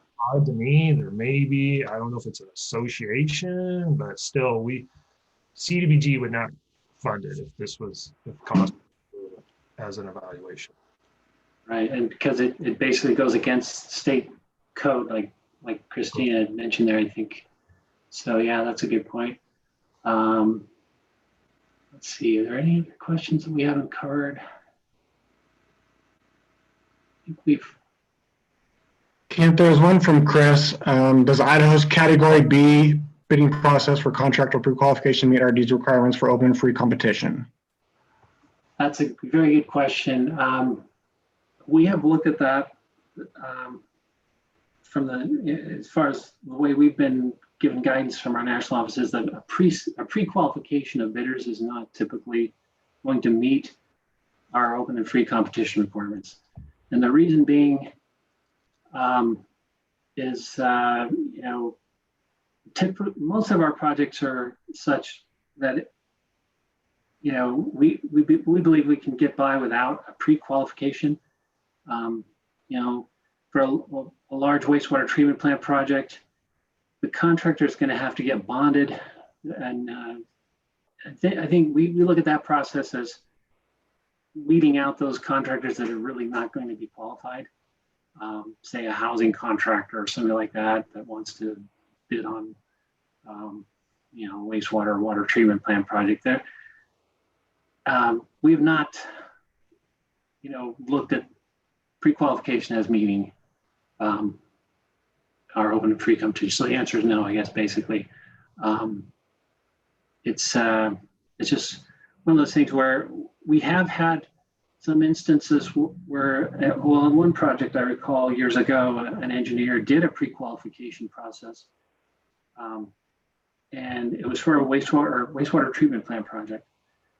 And they did it without our knowledge, and we were talking to a contractor that was on one of our projects, and they mentioned to us that, yeah, did you know that we were precluded from bidding on that? We were not approved as bidders.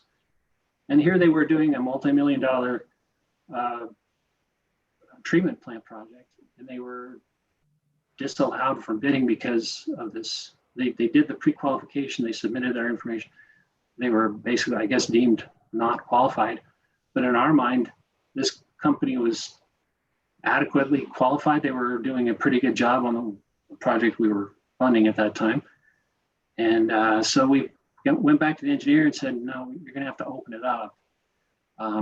Sometimes engineers want to do that to get a particular, they have some good contractors that they really like, maybe, but it doesn't really follow the spirit of our open and free competition requirements. So anyway, sorry to give such a long answer there. Anyway, let's see. Jumping back to those AIS documentation binders that you have at the end of the project, those ultimately, as Riley pointed out, should be maintained by the owner, along with all the other project documents for the length of the audit period at least. All right, thanks guys. We are gonna do a quick break. I know it's not quite 15 minutes, but just to kind of stay on schedule. So there's about 7 minutes. And the environmental review process slides are kind of long, so trying to keep it on track. So we'll come back at 10:45, grab some coffee. I don't know if anybody has any donuts and take a quick bathroom break. We'll try to get started again right at 10:45.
All right, so it's 10:45. I'm gonna go ahead and just get us back started so we can try to stay on time with today's presentations. So this next section is the environmental review processes for the different programs and what that looks like from each of our ends and how we work together. For this topic, so my name is LaDawn Kaler. I'm the Grants and Loan Analyst for DEQ in the state office, and I do review a lot of the environmental documents that come through for the different projects. Kent and Kevin are going to be speaking again in this section, Dennis for the CBDG, and then I've got Annalie and Karen to interject for Army Corps and some of the different things that they need from their perspective.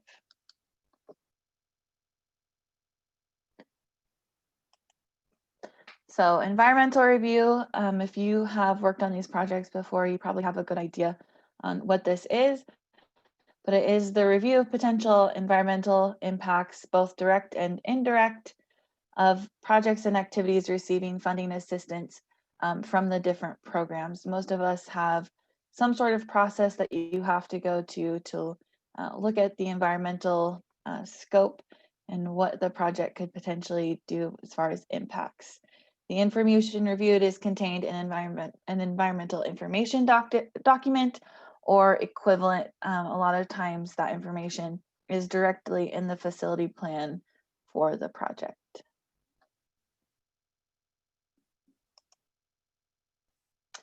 All right, it follows the National Environmental Policy Act guidelines. This introduced 2 key requirements for federal actions where federal agencies must consider environmental effects and the public must be invited to be involved in the decision-making process.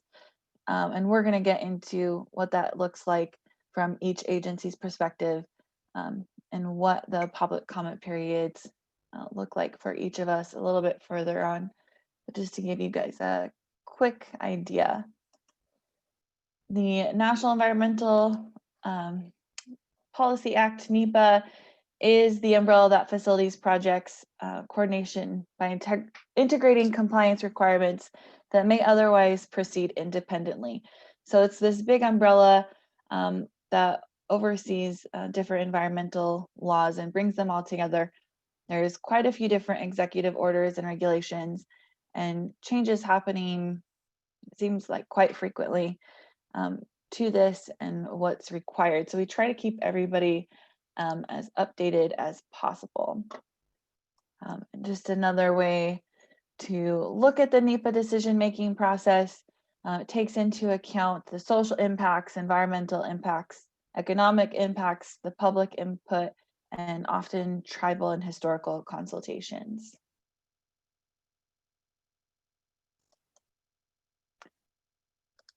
Very quickly, so when we get started on these projects, the thing that helps the most is to have a scoping meeting. And this can include DEQ, it can include any of the other potential funding agencies, consulting engineers, the state and regional office engineers. So a lot of times, if you're working with Coeur d'Alene area, Katie will be on these scoping meetings to give an idea, because we don't always in the state office know exactly what is going on with the project. We're not exactly the hands-on, and like I said, other funding agencies. So this is the consultative process with DEQ and the other funding agencies. We often hold it around the time the facility plan is technically approved. It is a way for us to discuss the different alternatives that the project is looking at, what those potential impacts and potential consultations will be that are needed. So it's a really good way to get everybody together to talk about the different alternatives and what consultations are going to be needed, because depending on the project, we might need to do more consultations or less. This is also when we kind of decide who is going to take the reins, so to say, on a project. So if we are working with other funding agencies, you have other funding agencies that you're looking into. A lot of times, so DEQ, we can do a concurrence with other determinations. We might need a few more pieces to the puzzle. We're going to get into that a little bit further in, but often we'll go with RD. A lot of times we work on projects with rural development, and they'll take the lead and we'll do a concurrence with their decision. So the scoping meeting will determine the likely environmental review level for the project and alternatives, and the agencies and funding involved will lead to which type of determination the project might receive.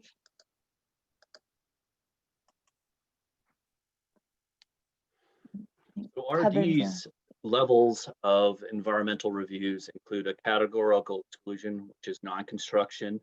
Some examples of that could be a replacement well that's needed to replace a lost production well of within an existing facility, a replacement or renovation of equipment or facilities within an existing structure, such as pump houses, treatment buildings, etc., and replacement of underground pipelines, such as water or sewer lines, as long as they're within the existing right-of-way and as long as the pipe diameter doesn't increase unless required by state rules. The next level of environmental review is the CAD expert report, which is actually the vast majority of our projects. The projects that these typically do not disturb more than 10 acres of land, and the project that includes new or relocated water withdrawal and wastewater discharge points.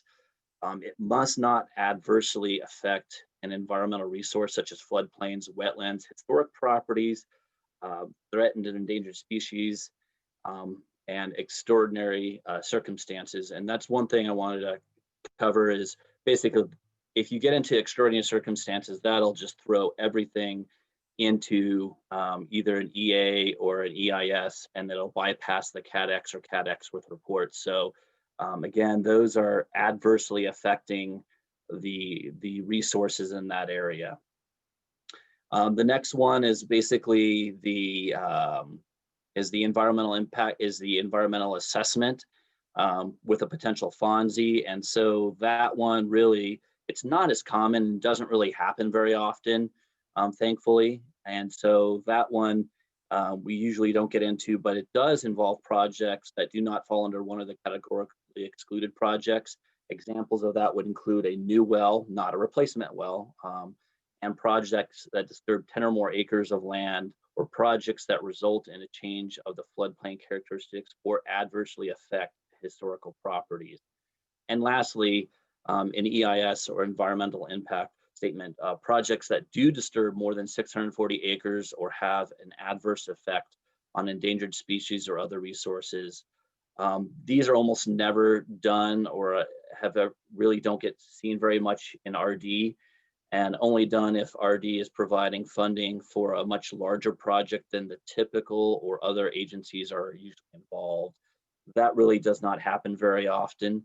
And so generally, again, the majority of the projects will fall into the CADX report.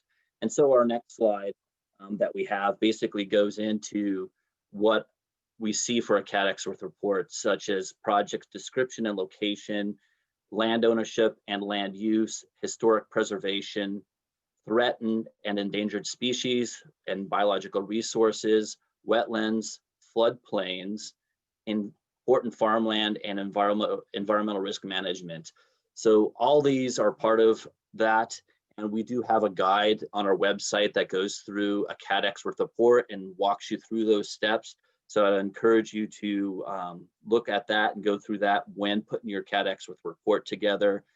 And so essentially it's that template that'll help you get there. And if you have any questions, again, feel free to reach out to Kent or myself with regard to that. If you have any questions about the different levels as you're getting into a project and what your project may run into, the area specialists and Kent or I can help out with kind of guiding you through that process, especially as that project is starting out.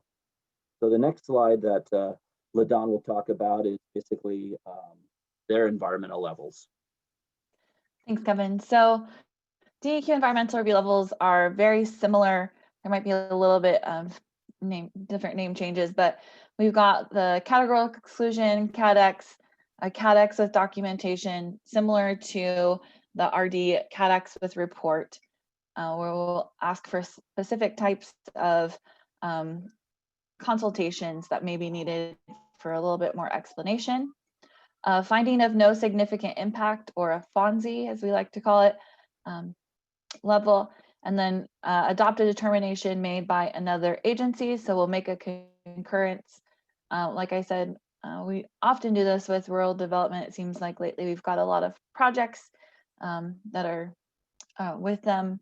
We're both funding, so we'll do a concurrence with their determination. And then there's the last one, consider an environmental impact statement. And since my time at DEQ, I haven't seen this, but I know that it's something that can occasionally happen. And then Dennis is going to talk about CDBG. So under the CDBG environmental review levels, very similar to what with rural development and DEQ, we have 4 levels. First one is exempt activities and categorically exclusion not subject to 24 CFR 58.5. An example of these exempt activities would be if we're just funding, CDBG is just funding design professional services, or we're just funding grant administration services. Typically, it's going to be a combination of those two. It could be the purchase of equipment, like a generator. If we're just purchasing an electrical backup generator for your water system, that might be where we could just identify that as exempt. With exempt, there's no public notice, there's no comment period. The next one is categorical exclusion, subject to 24 CFR. These projects are going to be the construction of public facilities or improvements that will be retained in the same use and not increase in size or capacity by more than 20%. Example of this would be the replacement of a water reservoir. You're going from 90,000 gallons to 100,000 gallons. Could be relining a lagoon cell or replacement of water or sewer lines. So you start down this path of doing a categorical exclusion. If it's after you go through the checklist, if it's determined if it maintains that categorical exclusion, then a public notice and comment period are required. How did that get there? That might be if there's a biological review that needs to be done or an archaeological monitoring that needs to be done, then that has to stay as a categorical exclusion. If those elements are not required, if you're not in a floodplain or dealing with a wetland, then it's likely it can be converted to exempt. That means no public notice or comment period is required. let me step back one, because if you're doing a categorical exclusion, there is a public comment period and notice that needs to be as part of the process. But if it can convert to exempt, there's no public notice or comment period. Go to the next one. Environmental assessment. This is the third level of the environmental review. The construction activity is creating more than 20% capacity, or it's new construction. Example might be on that water reservoir. You're going from 50,000 gallons to 100,000 gallons. It could be the construction of a new lagoon cell, installation of a new well. This will likely kick in that environmental assessment level of review. And this does require, there's more steps involved with this, and it does require the public notice and the public comment period. And then the fourth one, which is on the next slide, environmental impact statement. If it was determined by the environmental assessment, so you're going through the environmental assessment, it's determined that there will be significant impacts on the environment, such as eliminating the habitat of an endangered species, then we're kicking into the EIS. Unlikely for our program that we would be involved in this scale or project of this scale. So I've never gone through an EIS with CDBG. Typically we're in the categorical exclusion level and there are a few projects that will kick us into an environmental assessment level. And if you have questions, because there is a little bit of, can get a little confusing on some of his size or capacity. Are we above 20 or are we below 20%? Definitely give us a call. We can talk it out. Thank you. Thanks, Dennis.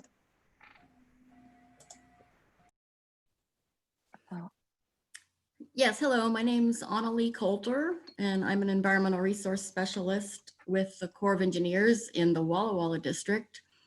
And I'm just going to talk just briefly. This is very similar to the documentation that the other agencies have already discussed. So first of all, just the funding action for the Corps under the 595 program constitutes a federal action. So that alone is what triggers the NEPA process for us. So if we're funding construction for one of these water treatment systems or wastewater upgrade projects, we are required to comply with NEPA. So typically we try to adopt or accept the environmental assessment or the environmental review document or an environmental information document that's already been written for the city by a contractor, and we can usually accept those and or similar to adopt, it's a little bit different, and write our own finding of no significant impact. And that the FONSI then is sent out for, we typically try to do a 30-day review period with the public, the other agencies, state and federal level, and the tribes. So typically we try to do a 30-day review on our FONSI. And we do address comments that come back, incorporate them, respond, and then the FONSI is signed by the Walla Walla District Commander. And after that FONSI is signed, then that completes our NEPA process and the project can move forward as far as, the core compliance is concerned.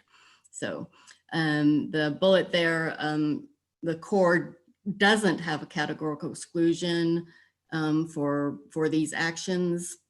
So, but there are some new regulations that just went into effect on September 14th by the Council on Environmental Quality, new NEPA regulations, which do enable a federal agency to adopt another federal agency's categorical exclusion. So we're actually looking into how that will be done and what that really is going to look like when it comes to, specifically to the 595 projects for us. So more to come on that, but that should save some time and dollars in the review process on these programs. So if we do have to go through compliance, like I indicated earlier, with our own FONSI. What we do is in that third bullet there, we specifically look at the federal requirements for Endangered Species Act compliance, Clean Water Act compliance, here National Historic Preservation Act, cultural and historic resources, and also floodplain, the executive order for floodplain management. So what we do is we just go through the compliance requirements for those, and we document those in the FONSI that is then sent out for public review. So again, like the others, should an environmental impact statement be required for a major federal action in which there would be significant impacts to the quality of the human environment, we would have to, go through that process, and the decision document for an EIS is indicated there as a record of decision. Great, thanks, Emily. So just as a side note from the state, DEQ has a state environmental review process that we can do. And this gives DEQ the authority to conduct environmental reviews of projects that are solely funded with state monies. Adherence to cross-cutting considerations is not required. That being said, there are times where a project might trigger a FONSI type determination where we do have to do more consultations. But a lot of times this can be fairly simple and straightforward. So this is where something we would determine in a scoping meeting very early on in the project. So environmental procedures for jointly funded projects. Agencies can use information documentation produced from another agency to concur with their determination.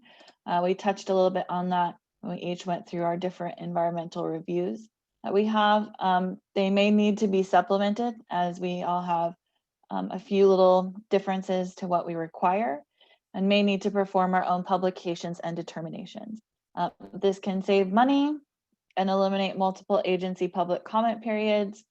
Contact all funding agencies involved as soon as possible. Like I mentioned early on, that DEQ scoping meeting that we like to put together. We do meet for quarterly discussions to go over jointly funded projects and try to coordinate efforts to the best of our ability at that time as well. So environmental report, environmental information document. All agencies can accept these. Clearly identify and discuss purpose and need for the project. Describe the scope of project and the project planning area. Evaluate environmental impacts of all reasonable alternatives. Solicit agency comments to satisfy the crosscutters. Again, this is where that scoping meeting comes heavily into play, where we will have discussed what kind of consultations are needed from each agency's point of view. So it can kind of be a one-time thing, and who can do those and who can do a concurrent and so on. Information must be documented and verifiable. So use maps and aerial photos to document your findings, include agency response letters, follow through on agency action responses. So for example, archaeological site surveys, biological assessments, or wetland delineation. Very quickly, establish the impact area for recommended alternatives. The boundaries of the impact area depend on the features and scope of the project. Assess any significance of effects, establish mitigation measures, and develop draft environmental reports simultaneously with the engineering report. So like I mentioned before, you can have a separate document, an environmental information document, an EID, or you can have that information as part of the facility plan, or in the EID reference certain parts of the facility plan as needed. Just a few definitions to help you out. So DEQ for project areas, proposed project plan area, PPPA. This is the geographical, jurisdictional, or political area identified in the planning document or facility planning study. It's the anticipated to be served by the proposed project upon completion and for the life of the project. And I've got, and then our definition is very similar. We can move on to the next slide, which shows basically an example of a project that happened in Haley with their wastewater treatment plant. And you can see kind of the area of potential effects that's outlined there. The one thing I really wanted to emphasize for the selection of your potential area of effects is really looking at what may happen and kind of really being not so specific in your selection, but of course not too broad. And an example of this would be when you're putting in a new sewer line and you're going through and you're putting that new sewer line in, and then partway through that project, for some reason, that sewer alignment's not going to work and you need to make a new alignment. Within that, if you have to do that new alignment, if you haven't outlined your area of impact or your area to include that, we're going to have to go back and take a look at the environmental report and potentially contact the different agencies, the tribes, or the SHPO to include that area. So if there's an area that's going to be generally for that sewer alignment, you may want to increase that area a little bit if that alignment may shift, so that we don't have to go back and redo some of the environmental documents. We have seen that happen in a number of projects already this year, where a particular project had an alignment. It was very, very narrow down just one road, and it shifted a block over, and we had to go back and contact SHPO and the tribes to make sure everyone was on board with that realignment. So just wanted to emphasize choosing that very carefully. And so the next slide, LaDon will go over environmental resources. all right, this is just a quick snapshot. We are actually going to go over each one of these topics more in depth, but just to give you an idea, it's kind of like our agenda.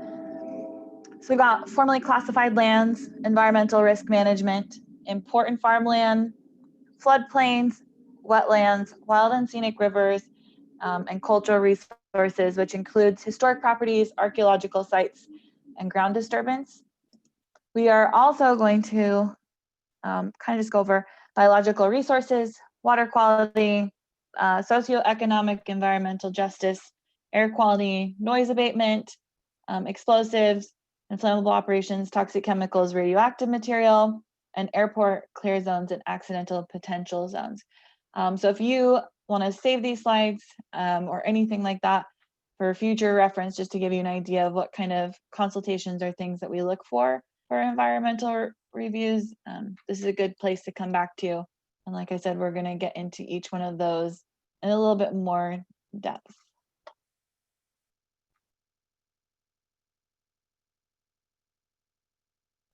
I think Kevin or Kent. Right, okay, sorry.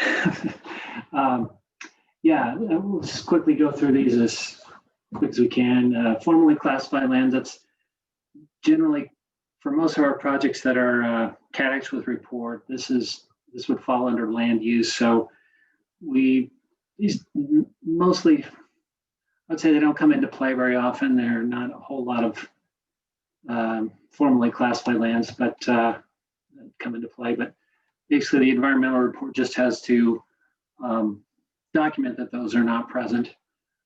There are websites where you can check that, and I think we have those listed in our report guidance. And also we have an environmental resource, I forget the name of it offhand, but it's a document where we have a lot of information on websites where you can check to make sure these things don't come into play. Basically just to document that there's no effect on those. So we'll just go on to the next slide. So environmental risk management, this is a requirement of our CADX with report guide. It's one of the last ones in there. It is basically just the environmental report has a document that there are no hazardous materials that would be released as part of the project or created or generated by the project. And typically, that's not the case. These usually don't come into play.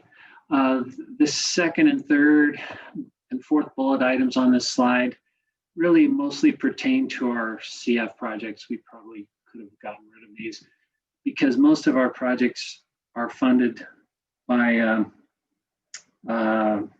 revenue bonds, basically, or secured by revenue bonds or GO bonds sometimes, mostly revenue bonds. So we're not taking real estate as security, so we don't require a TSQ form to be filled out or a phase 1 environmental site assessment to be done.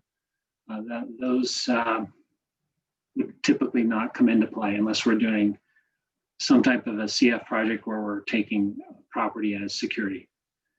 So since we're focusing mostly on water and waste, we're not going to cover this too much. But if anybody has any questions on that, they can certainly contact us. Next slide, please. So prime farmland, that has to be looked at in the environmental report. The web soil survey website there is listed for NRCS.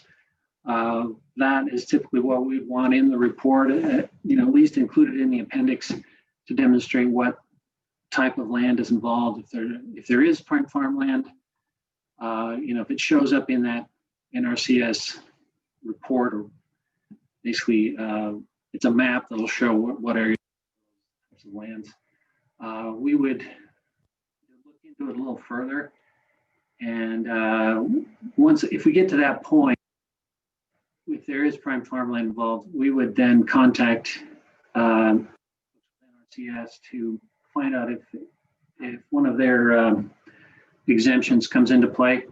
There are a couple of different exemptions, 2 or 3 that most of the time are used for our projects if there is prime farmland. Usually if it's has to do with population density and how many structures are in the area. And we can usually get that from our NRCS contacts. So normally doesn't come into play where we actually have to fill out this NRCS worksheet. In bullet item 3 there, our regulations would require, if prime farmland is affected or converted, possibly, then we would have to fill out this AD 1006 form that kind of evaluates, it's called a LISA form, other name for it. And it evaluates basically, whether it's really prime farmland, what the usefulness of it is. And anyway, we can, if that comes up, we certainly address it at that time. So I don't want to belabor that too much. Next slide. Same goes for prime rangeland. It's, if that is possible to come into play, we would want you to consult with the NRCS to see if that is present. I haven't seen that come up on any of our projects in recent years. So again, this is probably fairly rare, but again, if it is a possibility, we would want you to contact the NRCS and have that documented in the report. Next slide, please.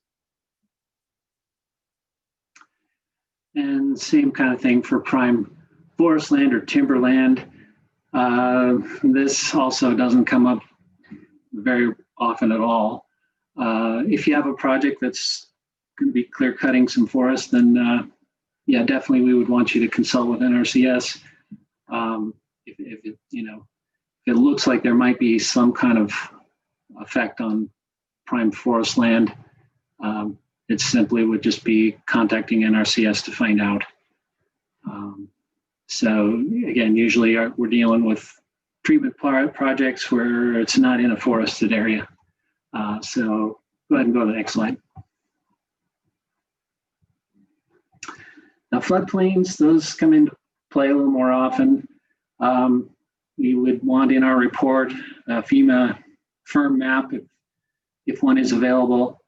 And even if one is not available, we would want some kind of documentation to show that the project is not going to be affecting a floodplain.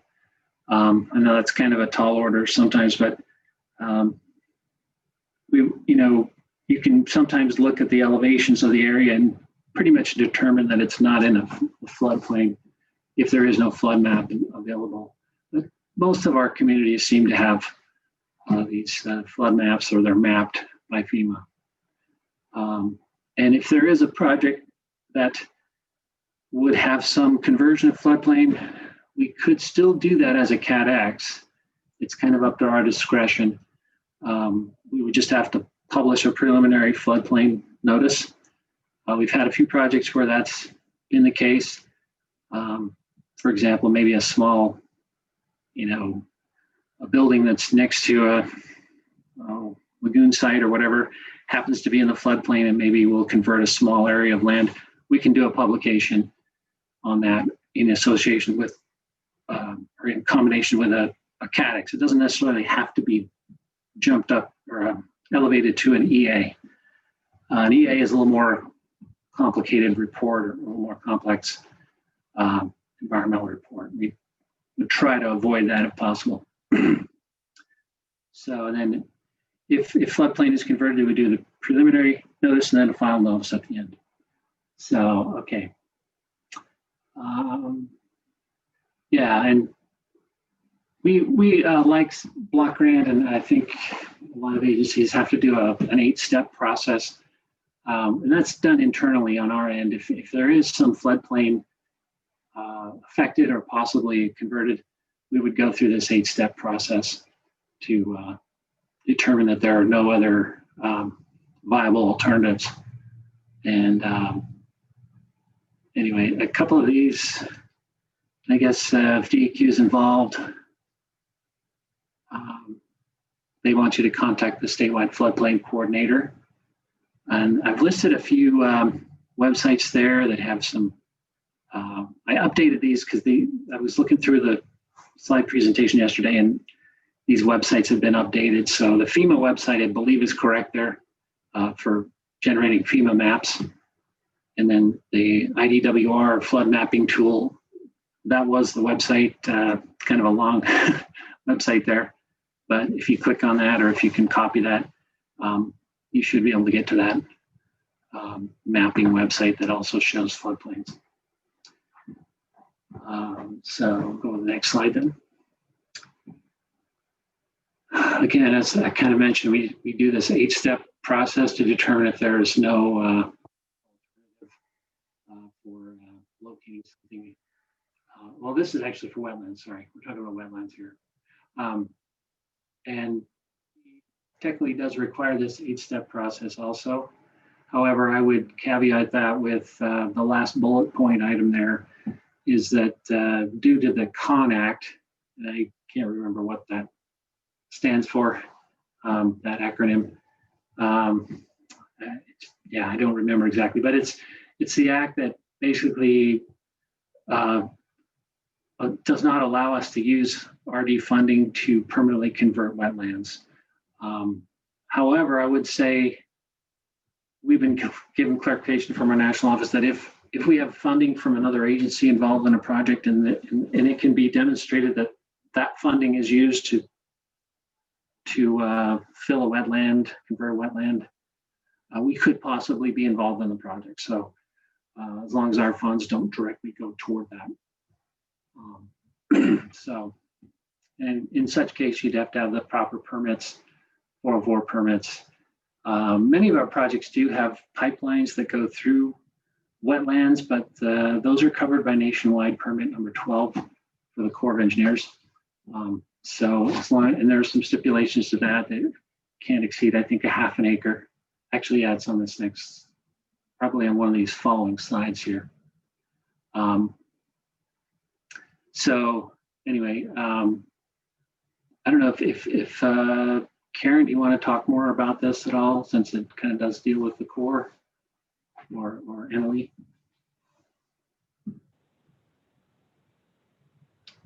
If not, I can go through it.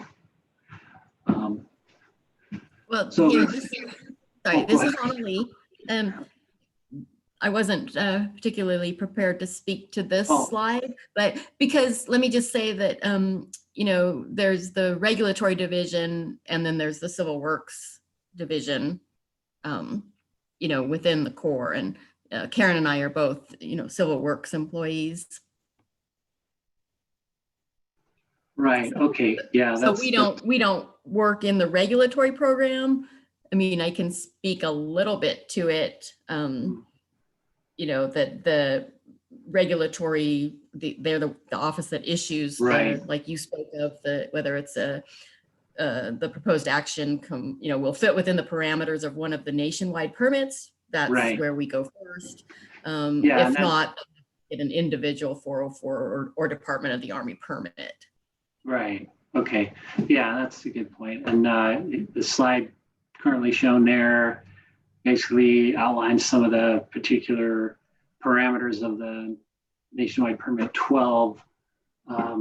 If it doesn't, you know, putting a pipeline or utility line through a wetland, and as long as it doesn't permanently affect or result in loss of more than half an acre of wetland, then that permit is okay to use. Usually that's the case. They go through a short stretch of wetland, maybe on one of our projects, and with a narrow trenching that takes place, you can go a fair distance between getting to a half acre of effect there.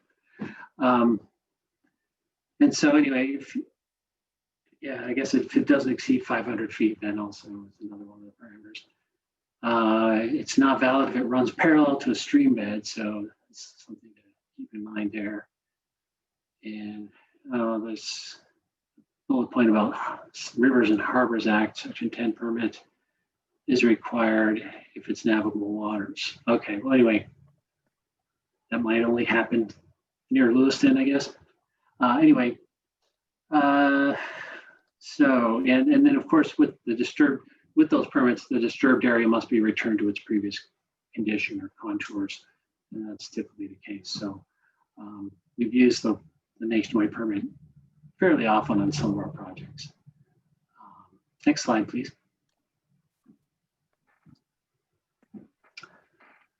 So, okay, wild and scenic rivers, that's kind of one of the, for us, it's kind of one of our formally classified lands. I think it falls under that, or land use. Just, you know, has to be mentioned in the report whether it's affected or not. And usually we're not going to affect any rivers. So we have a listing there of all of those wild and scenic rivers in Idaho. Let's see, next slide, please. So, okay, on cultural resources, basically we need to consult on all of our projects. If it's a CADX with report, we'll need to have the applicant send off a consultation letter to SHPO, and we have SHPO or the THPO if there is a registered tribal historic preservation officer involved in that project. We have template letters that we can give out for that purpose. Typically for the THPO letters, if it is a registered THPO, we would send those letters out ourselves for our funded projects because they like government to government consultation. So that's what we typically do for rural development. If a project is on tribal land, then we consult directly with THPO. We usually we send a letter anyway to SHPO just to, on our projects anyway, just for information. So yeah, and then we need to get a response back from SHPO or THPO, and depending on where the project is, very often we'll get requests for an archaeological survey, and in which case we would just have the applicant contract with someone who can do that. The SHPO website has a listing of qualified architects or archaeologists that can been approved to do those studies. So we can check that, the State Historic Preservation website for those. Let's go ahead and go to the next slide then. Okay, so for our project, the applicant or consultant can consult with SHPO. But we've been given that go ahead from our national office. It used to be they encouraged us, our state office, to coordinate with them directly, but they allow us to have our applicants do that. But for the FIPOs, like I said, we would send those letters to them directly. And then as far as those tribes that do not have registered FIPOs, the applicant can also send those letters. We've allowed that in the past too. So we try to perform early consultation with those FIPOs and the SHPO if we can, as early as possible. Have the applicant send those out early in the process, so there's no surprises on when we're getting ready to fund the project that suddenly we need a survey done. It's good to get that stuff done as early as possible. And then I guess DEQ has some requirements as far as their. Do you want to talk about those, Katie, or? Oh yeah, so Ladon, they're Ladon, pretty, yeah, pretty much the same. We consult early on, and we will consult directly with the Tribal Historical Preservation Office and non-recognized tribal cultural resource programs. DEQ Section 106 checklists and determination will be completed and then sent for environmental documentation. So whatever response we get back. We will send that to the engineer in charge of putting together the facility plan and so on. So biological resources, I'll just continue this one on, Kent, if you want. Okay. Minimize adverse impacts to the Endangered Species Act listed plant and animal species and critical habitat. Will obtain the official list, not a trust resource report, from the ECOS IPAC website, and it must be obtained within 90 days of environmental approval. So we can do those early on. Usually, at least from DEQ's point of view, we require an official memo that goes along with that species list, and it's fairly easy to redo that if it's not within 90 days, and we'll send an update for the engineer to add to the facility plan or EID. And we'll look at, will the project have an effect on any listed species or critical habitat? And if the agency cannot make a no effect determination, then it must enter into informal or formal consultation with U.S. Fish and Wildlife Service or the National Marine Fisheries Service and prepare a biological assessment. Yeah, and as far as RD is concerned, it's similar. I mean, if there's any formal or informal consultation required, we would initiate that. I mean, if it looks, in other words, if it looks like a listed species might be affected by the project, we would need to get U.S. Fish and Wildlife's buy-off on that to make a determination that it would not affect it, basically. And sometimes that involves having a biological assessment done, which we've had done in the past. So similar process there. But we can't proceed with the project until we get that clearance from the U.S. Fish and Wildlife. So that's all I would add.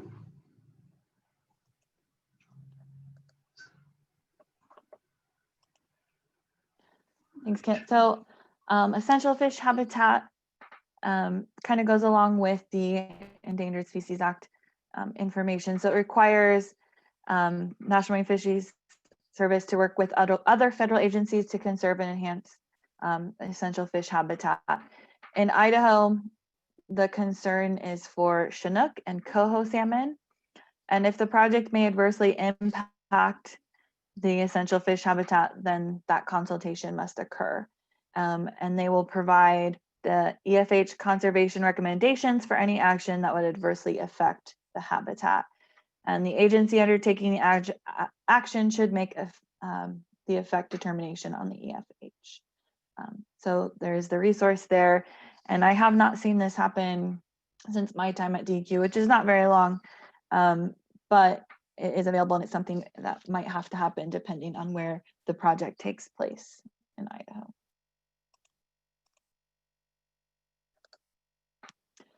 So water quality is another thing that we look at. Surface water, groundwater, drinking water supplies, and wastewater. Must look at the sole source aquifer. And this is the focus for groundwater quality. If the project is over a sole source aquifer stream flow source area, then it may be necessary to consult with the EPA. So from DEQ point of view, a potential new source of contamination to the sole source or stream flow source, for example, new reuse, land application, or expansion of a land application system, an rapid infiltration basis would need that consultation. And then this is where we would bring in the IPDS and MPDS programs for the discharge permits. Right, and the only thing I would add there is for rural development, we have an MOU with EPA in it. That if it's a publicly operated treatment facility, then we don't have to have a consultation with EPA on that. So that's the way most of our projects are. That's the only thing I would add. It's the same with the CDBG program as well. So we're on that agreement as well.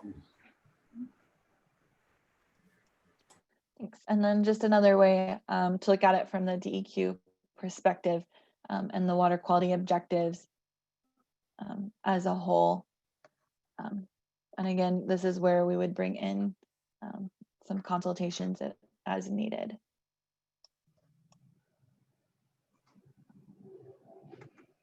Okay, I think I was down to go over this slide. So socioeconomic environmental justice, that's one of our requirements too, that be documented, that the project will not have a disproportional adverse effect on a minority or low income population.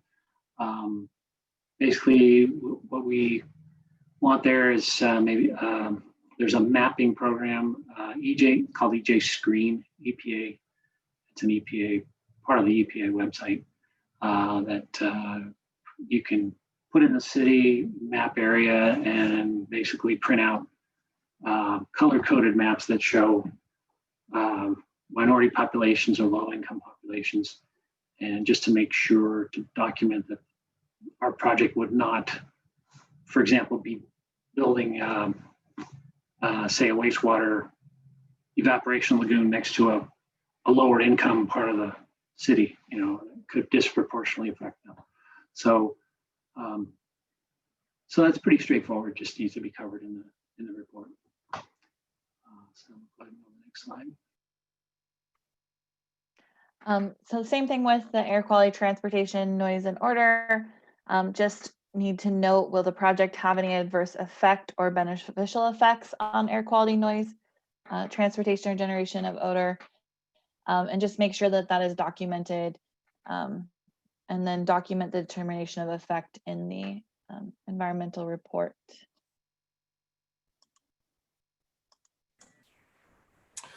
So for the CDBG program, as I mentioned, it's HUD funding, and this is where you get into some of you can tell it's HUD funded, as HUD uses a lot of dollars to build housing, with the exception of the CDBG program.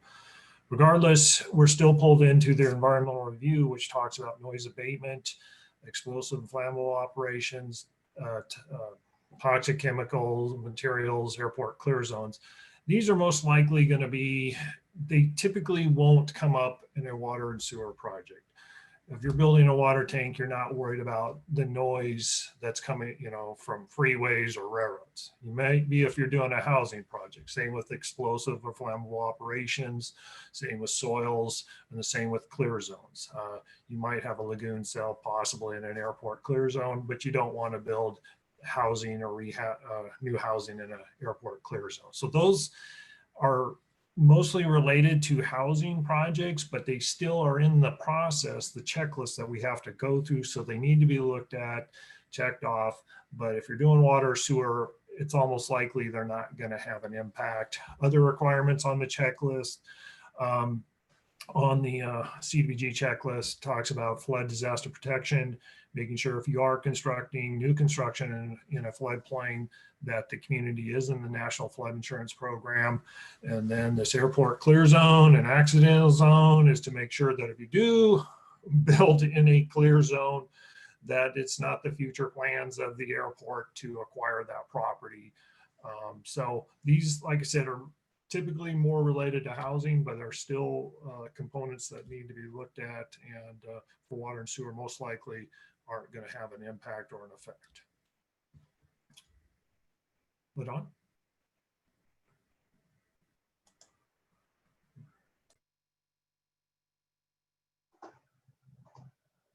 Okay, so back to RD requirements, talking about public involvement. Intent, basically, we have a requirement for our applicant to publish a notice that they are requesting financial assistance from us. That's kind of done behind the scenes in a way, kind of not really part of the environmental process, but it is done. And as far as for categorical exclusion projects, there's no public notices required, of course, unless there is some kind of effect on one of our resources that are listed in the environmental report guide. If we're converting farmland or possibly wetland, I guess, with other funds, floodplains or cultural resources, that comes into play once in a while. Cultural resources being, it can be, a house, like a historic property, might be affected somehow. Usually doesn't happen on our water and wastewater projects, but it's one of those that could possibly be. Environmental assessment for RD, we in our updated environmental regs that came out in 2016, it allows us to do a publication for as little as 14 days, and that's usually what we do for an environmental assessment. It's a 14-day notice of availability for the EA. And then after that comment period, if no comments are received, we'll publish a one-time FONSI with basically no comment period, just a one-time publication. Unless there are some controversial comments, then we might open it up to another 15-day comment period. There are some special public notices. For example, if there's a project that's going to be constructing a wastewater lagoon next to some properties that are, within distance where you could possibly get odors or visual issues, we would issue publications or basically letters to those individual property owners. It doesn't come up very often. The last time we did that was probably a wastewater project in Bliss, if I remember right. That's well over 10 years ago. But it can come into play. We've had some projects, maybe a few, where we put in a wastewater lagoon, but then there was a property owner nearby that commented on the EA that was done and said, "Hey, we didn't get a chance. We didn't get a chance to voice our opinion on this, so we have to make sure that we identify those properties and send out those notices." Again, we talk about preliminary public notice. If direct impact to important farmlands, wetlands, floodplains, or adverse effect on cultural resources, for us, that can be, like I said, a 14-day comment period. And then a final public notice for, this would be like an EA. So yeah, private party notifications, as we noted above. If there is a floodplain involved or being converted, we're required to send a public notice to the applicant, which seems kind of strange, but that's one thing we have to do. Next slide, please. All right, so for DEQ, for public involvement, we've got a few different things. So with the planning document, the facility planner PER, it must be technically approved for public comment before completing the public participation process. So usually that would come from the regional engineer office. Once public notification on a public meeting, no less than a 14-day public comment period is done to provide input. At the end of that comment period and public meeting, the authorizing body explicitly selects their preferred alternative. And usually we'll have discussed this, at least from the environmental side, early on at that scoping meeting. And depending on where in the state this takes place, there might also need to be some bilingual outreach required, depending on the demographics of the community.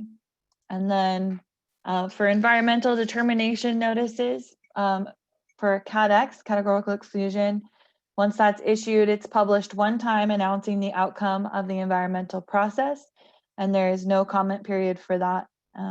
It's just issued in the paper of widest distribution. And then for a FONSI, finding of no significant impact, a draft FONSI is issued followed by a 30-day comment period. Once that 30-day comment period is finished, the final FONSI will be published. And then environmental determinations are also posted on the DEQ website.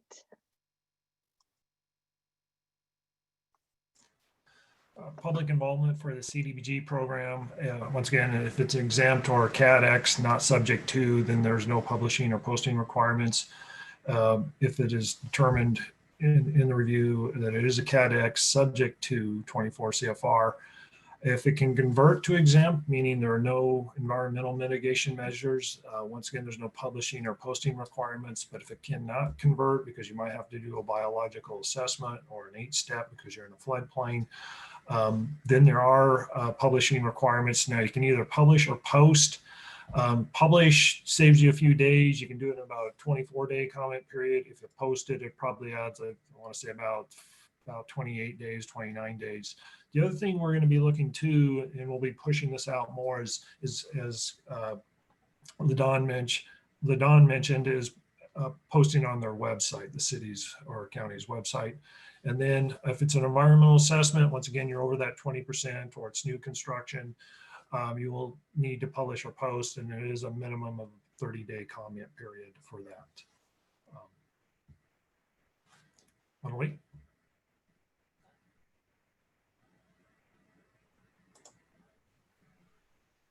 Yes, so for the Corps of Engineers, when we adopt, or another term we use is accept, the environmental assessment document, then we prepare a draft FONSI, as I already indicated, and we typically send those out for a 30-day public review. That would include other agencies, state, local, federal, and public and tribal entities. So that review period may be shortened upon approval by our planning branch chief, but we really try not to shorten it to, what would be a 15-day review. And then the second bullet there, when we do adopt or accept an environmental document from another agency, no other public review of that original EA or environmental review is required. Thanks, Annalie. So I know we're a little bit over on time, so I'm going to have this be our last slide. And then if we have time at the end of the last topic, I'll come back to some of these things. But when we're publishing environmental notices, the applicant and their consultants should work with the funding agencies to accomplish joint public notices and identify the options based on the community. If comments are received, the agency responds to those.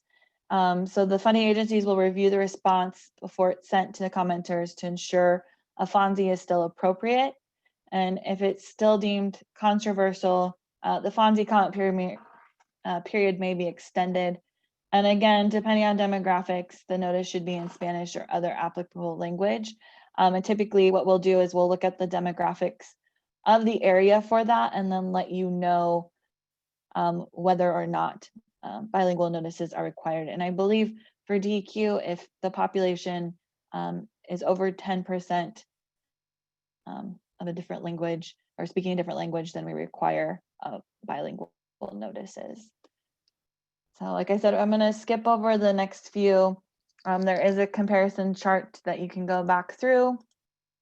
If we have time, we'll come back to the jointly funded projects, but I am going to pass it along to finishing out the grant and loan, so we're not too far behind.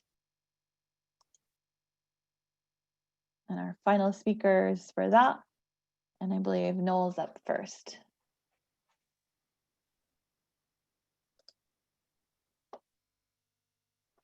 Okay, thanks, LaDawn. Finishing out the project, again, I would focus on communicating with our specialists out in the area office, make sure you're following all of our requirements.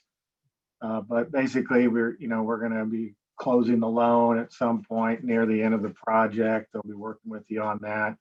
Then there's a whole lot of closeout documents such as drinking water protection plans that are requirements in our letter of conditions, getting a VA ERP done. You have as-built and O&M manuals and getting the certificate of substantial completion executed and final inspection and payment to the engineers. So for us, again, we're involved from the beginning to the end. And it's really the most important thing is that you're communicating with our specialists often.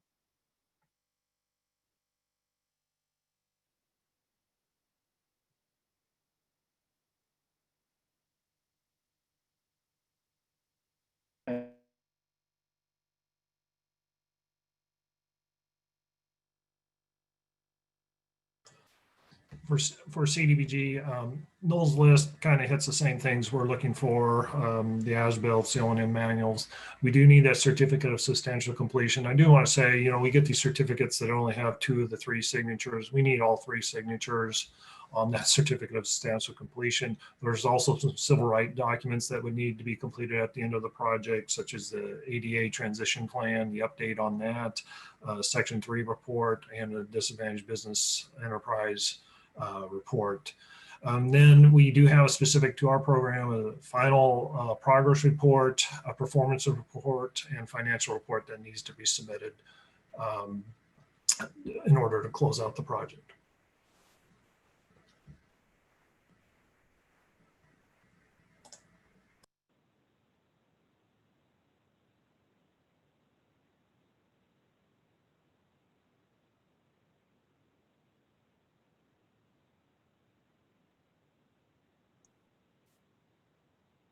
Karen, are you on?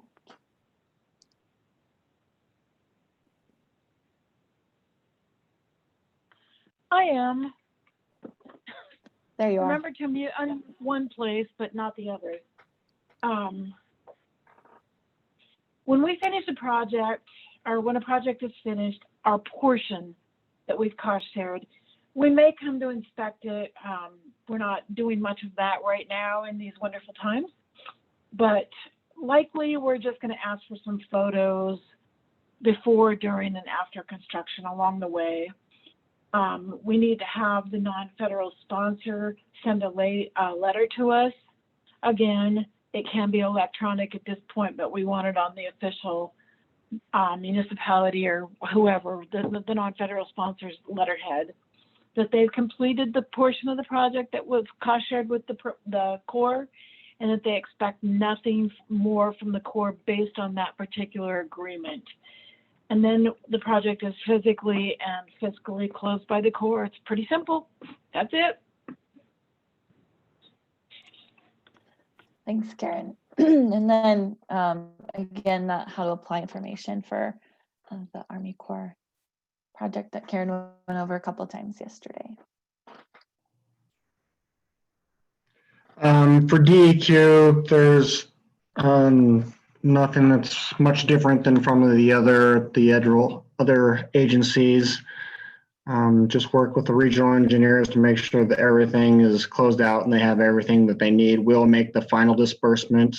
And then if there is a bond associated with it, then we will work with the system and the bond attorney to get a closing date, set up the amortization schedule, stuff like that. And then repayment typically begins about 6 months after we close it. So that's about it for DEQ.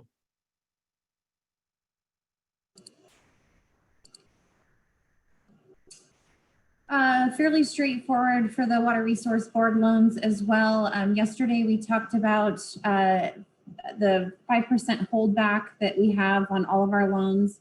So once the project has been complete, we will do the final inspection, or we may ask for a statement from the principal engineer in lieu of that final inspection, just to say that the project has been completed. At that point, you can submit your request for final disbursement. That is the formal request letter, and then any of the final billings, invoicing that you have. And in that formal request letter is where you would request that 5% closeout, and you would need to have either that statement from the engineer or some sort of inspection set up with myself or one of the members from the board staff. You would then enter repayment period. Repayment begins the day of the final, it's dated 1 year from the date of final disbursements. All of our loans are on annual payment schedules. There's no early payoff. You can make payments as you would like. That's just standard for all of our loans, that they will be due in payments due 1 year from the date of the last disbursement. So once the last disbursement goes out, we will send you an amortization schedule to have and to follow. Once you hit the end of your repayment period and your loan is closed off, pretty standard, we will submit documents for release of securities depending on what you have attached to your loan. If that's water rights, it will be submitted with the department. If there's any real property attached, then we would submit necessary documents for the lien to the county. So that's basically all we have for the board.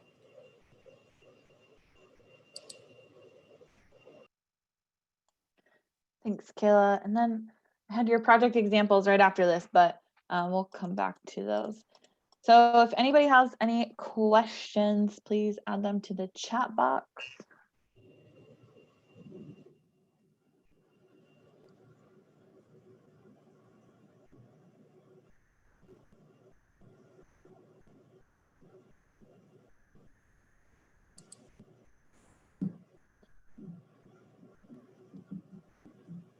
All right, we must have done pretty good. So Kayla, if you want to go over the examples that you had. Okay, this will be fairly quick, but I wanted to give everybody an idea of the types of projects that we've done under some of the board loans because they are so variable. Just a few examples that I pulled out. This was a more recent one done with Northside Canal Company. Yesterday we talked about how some of our projects are put into 3 phases depending on the availability of funding. So this would be an example of one of those. This project came in a little, I think it ended up coming in a little under 5 million, around 4 to be total. But this was a canal lining project of their main canal. Next slide.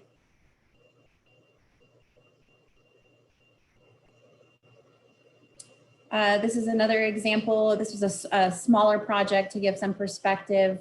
This was for a potable water supply system. They were putting in a slow sand filtration system. This is for a small city. I believe it's less than 500,000, I want to say, but the total project cost for this one was around 600,000. Next slide. This is one that is currently in progress right now. This is a Water Users Association here in Boise. I think this is one I had mentioned an example of yesterday. Whereas it's a small development, they've been on their own private water system. They were in the county when this development was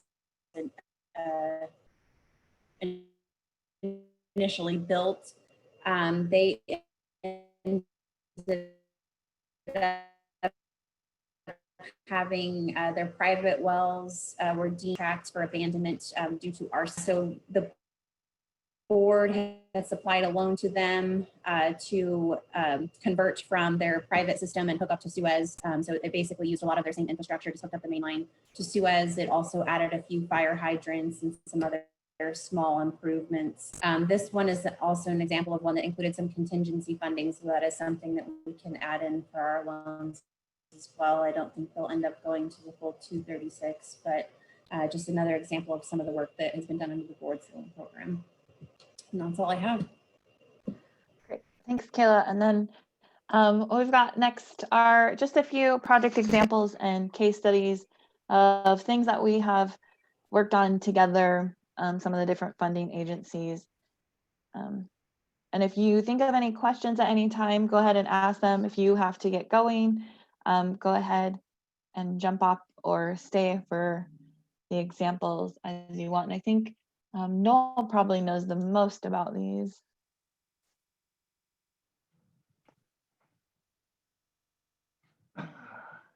Yeah, thanks, Ladon. We could, we just wanted to show a few examples of jointly funded projects and talk a little bit about some of the coordination that we do in the state of Idaho, which is not necessarily happening everywhere across the nation. So we kind of want to highlight that. So kind of like the environmental folks, we meet quarterly and discuss projects, what each agency can fund, projects that we're looking at for this, this year. A lot of times that discussion leads into potential issues with the projects, whether it's engineering or environmental, or maybe technical, managerial, financial issues that we may be facing with the project, and we try to come up with solutions to those. A lot of times we lean on our technical assistance providers, the Idaho Rural Water folks, or the RCAC folks, RCAP folks, to help these systems with some of those capacity issues.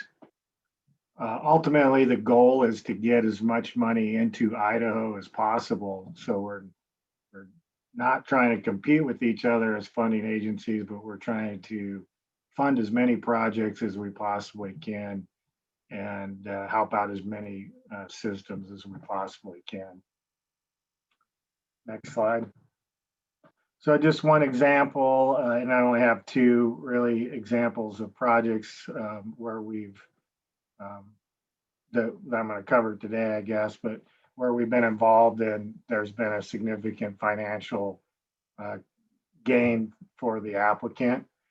The New Meadows project, where you did a water project up there and SRF was involved, CDBG and RD. And you can see the total project costs there and what each agency was able to provide. Next slide.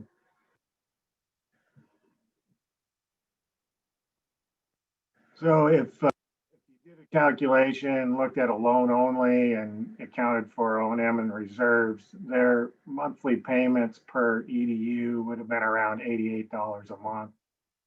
But because we were able to jointly fund it and bring in some grant funding from each agency for loan forgiveness, we were able to save them about $26 a month on their user rate. So down to 62, which is still fairly, high, or getting towards the high end of what we consider similar system costs, but significant savings over just a loan only project. Another example, the City of Hagerman wastewater project, pretty substantial investment. SRF was involved, CDBG, the Core 595 program, and then RD with the loan and a grant. Next slide. So on this one, we were able to, if they had a loan only with their O&M reserves, it would have been around $100 a month per EDU. Hagerman has a very low MHI, almost 50% of the state non-metropolitan. And we were able to bring in some grant funding because of that and keep their rates down around the $57 a month per EDU cost. So significant savings. Their rates are around 2.8% of their MHI. So that's, by that metric, their rates are still fairly high, but you can see they would have been much higher without all agencies getting together and participating on this project. So just a few examples of where our coordination here in the state of Idaho has had significant effects to our cities and communities that we're helping with infrastructure projects. And that's all I have. Thanks all. I'm gonna go back a little ways to the environmental projects, just to kind of take a quick look at what we had for that and how it looked like working from the environmental process side. Let's see if there we go. So again, that city of Hagerman, you talked about it from the funding side of it, but just to give an example from the environmental side, and if Kent wants to jump in, I wasn't in on these projects, so he might know a little bit more, but the big thing was that all agencies were involved at the very start of the project. That scoping meeting came in really important, where we're all on the call to get an early idea of what determinations and concurrences were going to happen and be needed. The city decision with all the funding packages at the same time, just like Noel had brought up, and then what determinations decision we came to. So for DEQ, we had a CADEX with supporting documentation. RDA was a CADEX with environmental report. I don't know what Commerce's was, but I'm sure it was in that same area. And then Army Corps was a FONSI status. And then just a look at what that project involved. So for the city of Hagerman, and some updates to their, looks like their wastewater system. Yeah, I can add to that, LaDon. The project was basically land application with winter storage lagoon that was constructed at Cell 4 there. That's the pretty sizable winter storage lagoon. Cell 3 is an existing lagoon that was actually not constructed. That's an old lagoon that could provide additional storage for future as the city population increases. I think the original plan was what the facility plan I think was wanting to do was to construct that also, but looked like the population growth was low enough so that we could just get by with the Cell 4 there. And basically they put in some pivots and relocated some pivots and some infrastructure there, pumps, disinfection, all that kind of stuff. And it turned out to be a pretty good project. So that was completed 2-3 years ago now. That's all I would have. All right, and then another good example from the environmental side and funding side. This one only had 2 agencies involved at the start of the project. So the city of Elk Bend, DEQ conducted initial resource agency consultations, and other agencies provided funding. Determining decision, this was DEQ as a FONSI, RD CADEX with environmental report. Commerce was probably the same, and then a FONSI. You're a FONSI. Yeah. FONSI, Dennis, is that what you said? Yeah, obviously I forgot to look at that slide, fill in the blank there. So, Yeah. Have to have a few things not completely right for a presentation, right? And then just again, another overview. Kent, do you know much about this project? This was before my time.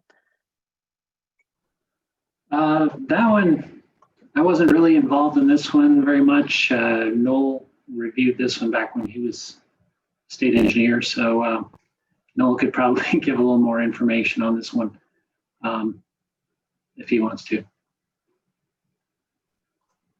Yeah, I mean, I think 2 or 3 of us started with this, but then the Corps came in later because of a funding shortfall. And the Corps was able to use the majority of what we had completed for their environmental process. So, you know, we're not always able to adopt or accept, or I guess officially adopt each other's environmental, but a lot of times the information that was provided for one agency can be used by another one and supplemented. So this was an example of where they were able to come in, use some of that information had already been done and get through their process fairly quickly and provide that funding shortfall for this elk bend project. And there were some endangered species issues that we worked through. There was a nest, eagle's nest that was near the project site. So there was some, definitely some environmentally sensitive parts of this project that had to be addressed. Great, thanks, Kent, or Noel. So I did see that there was, a few questions. I'll go back to, so from Brent, what agency is responsible for the cleaning of contaminants from streams, rivers, or even land contamination?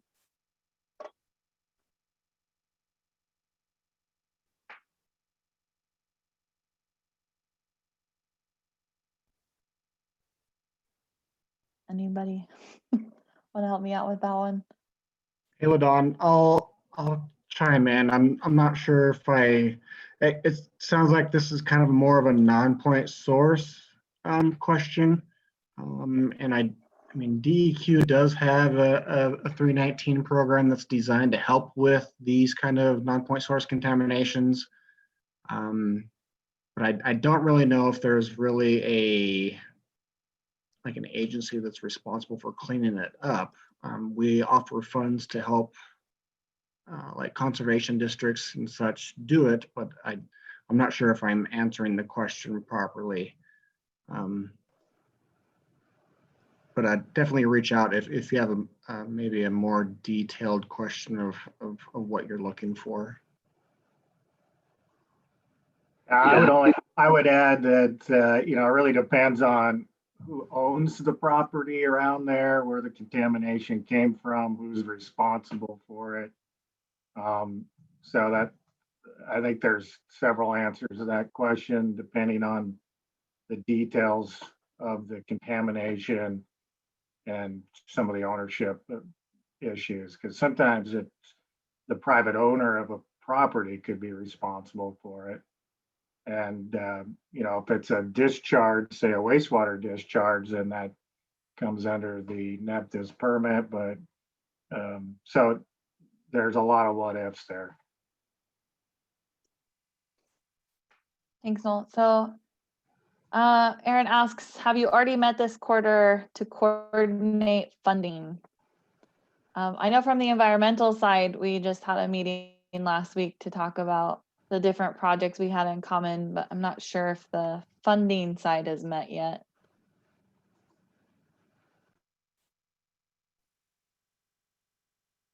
I guess I'll speak to that. Our meeting's coming up in December, so we have not met yet this quarter.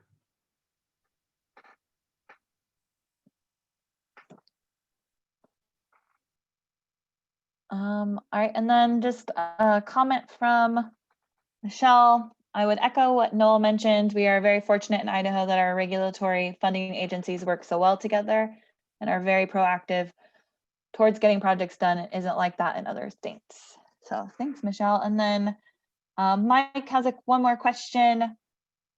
He asks, do you coordinate with FEMA for funding ops?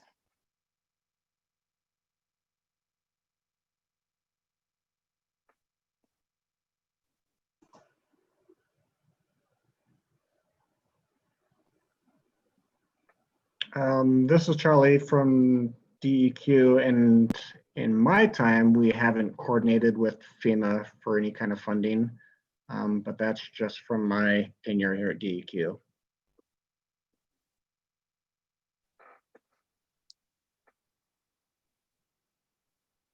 Yeah, I would add to that FEMA has a little bit of money. We've looked at using some of their funding on a few projects, but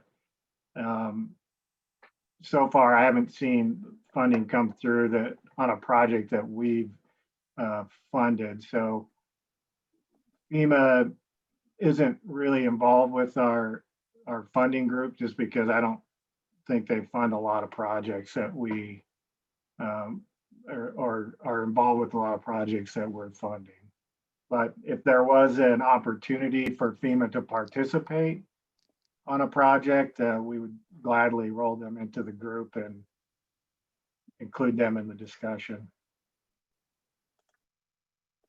All right, thanks, Noel. Looks like the last question I've got here. So just again, thank you all for participating. Thanks to our speakers today and yesterday. We really appreciate you giving your information and sharing with us how we all work together to try to get these projects off the ground, because we really are trying to, in our best efforts, fund as many projects as possible throughout the different agencies. This is recorded and I will get those shared to you all as soon as possible. We are also going to send a survey along with that just to get an idea of what we need to do better for next time and how often maybe we should have these, or even it's come up potentially if we could do shorter webinars covering specific topics just to get an idea of what all of you guys would like to see more of or have more help on. So we appreciate any feedback you're willing to give us, and I should have that sent out to you guys by the end of this week or early next week. So thank you all very much. We appreciate you being here and have a great rest of your week.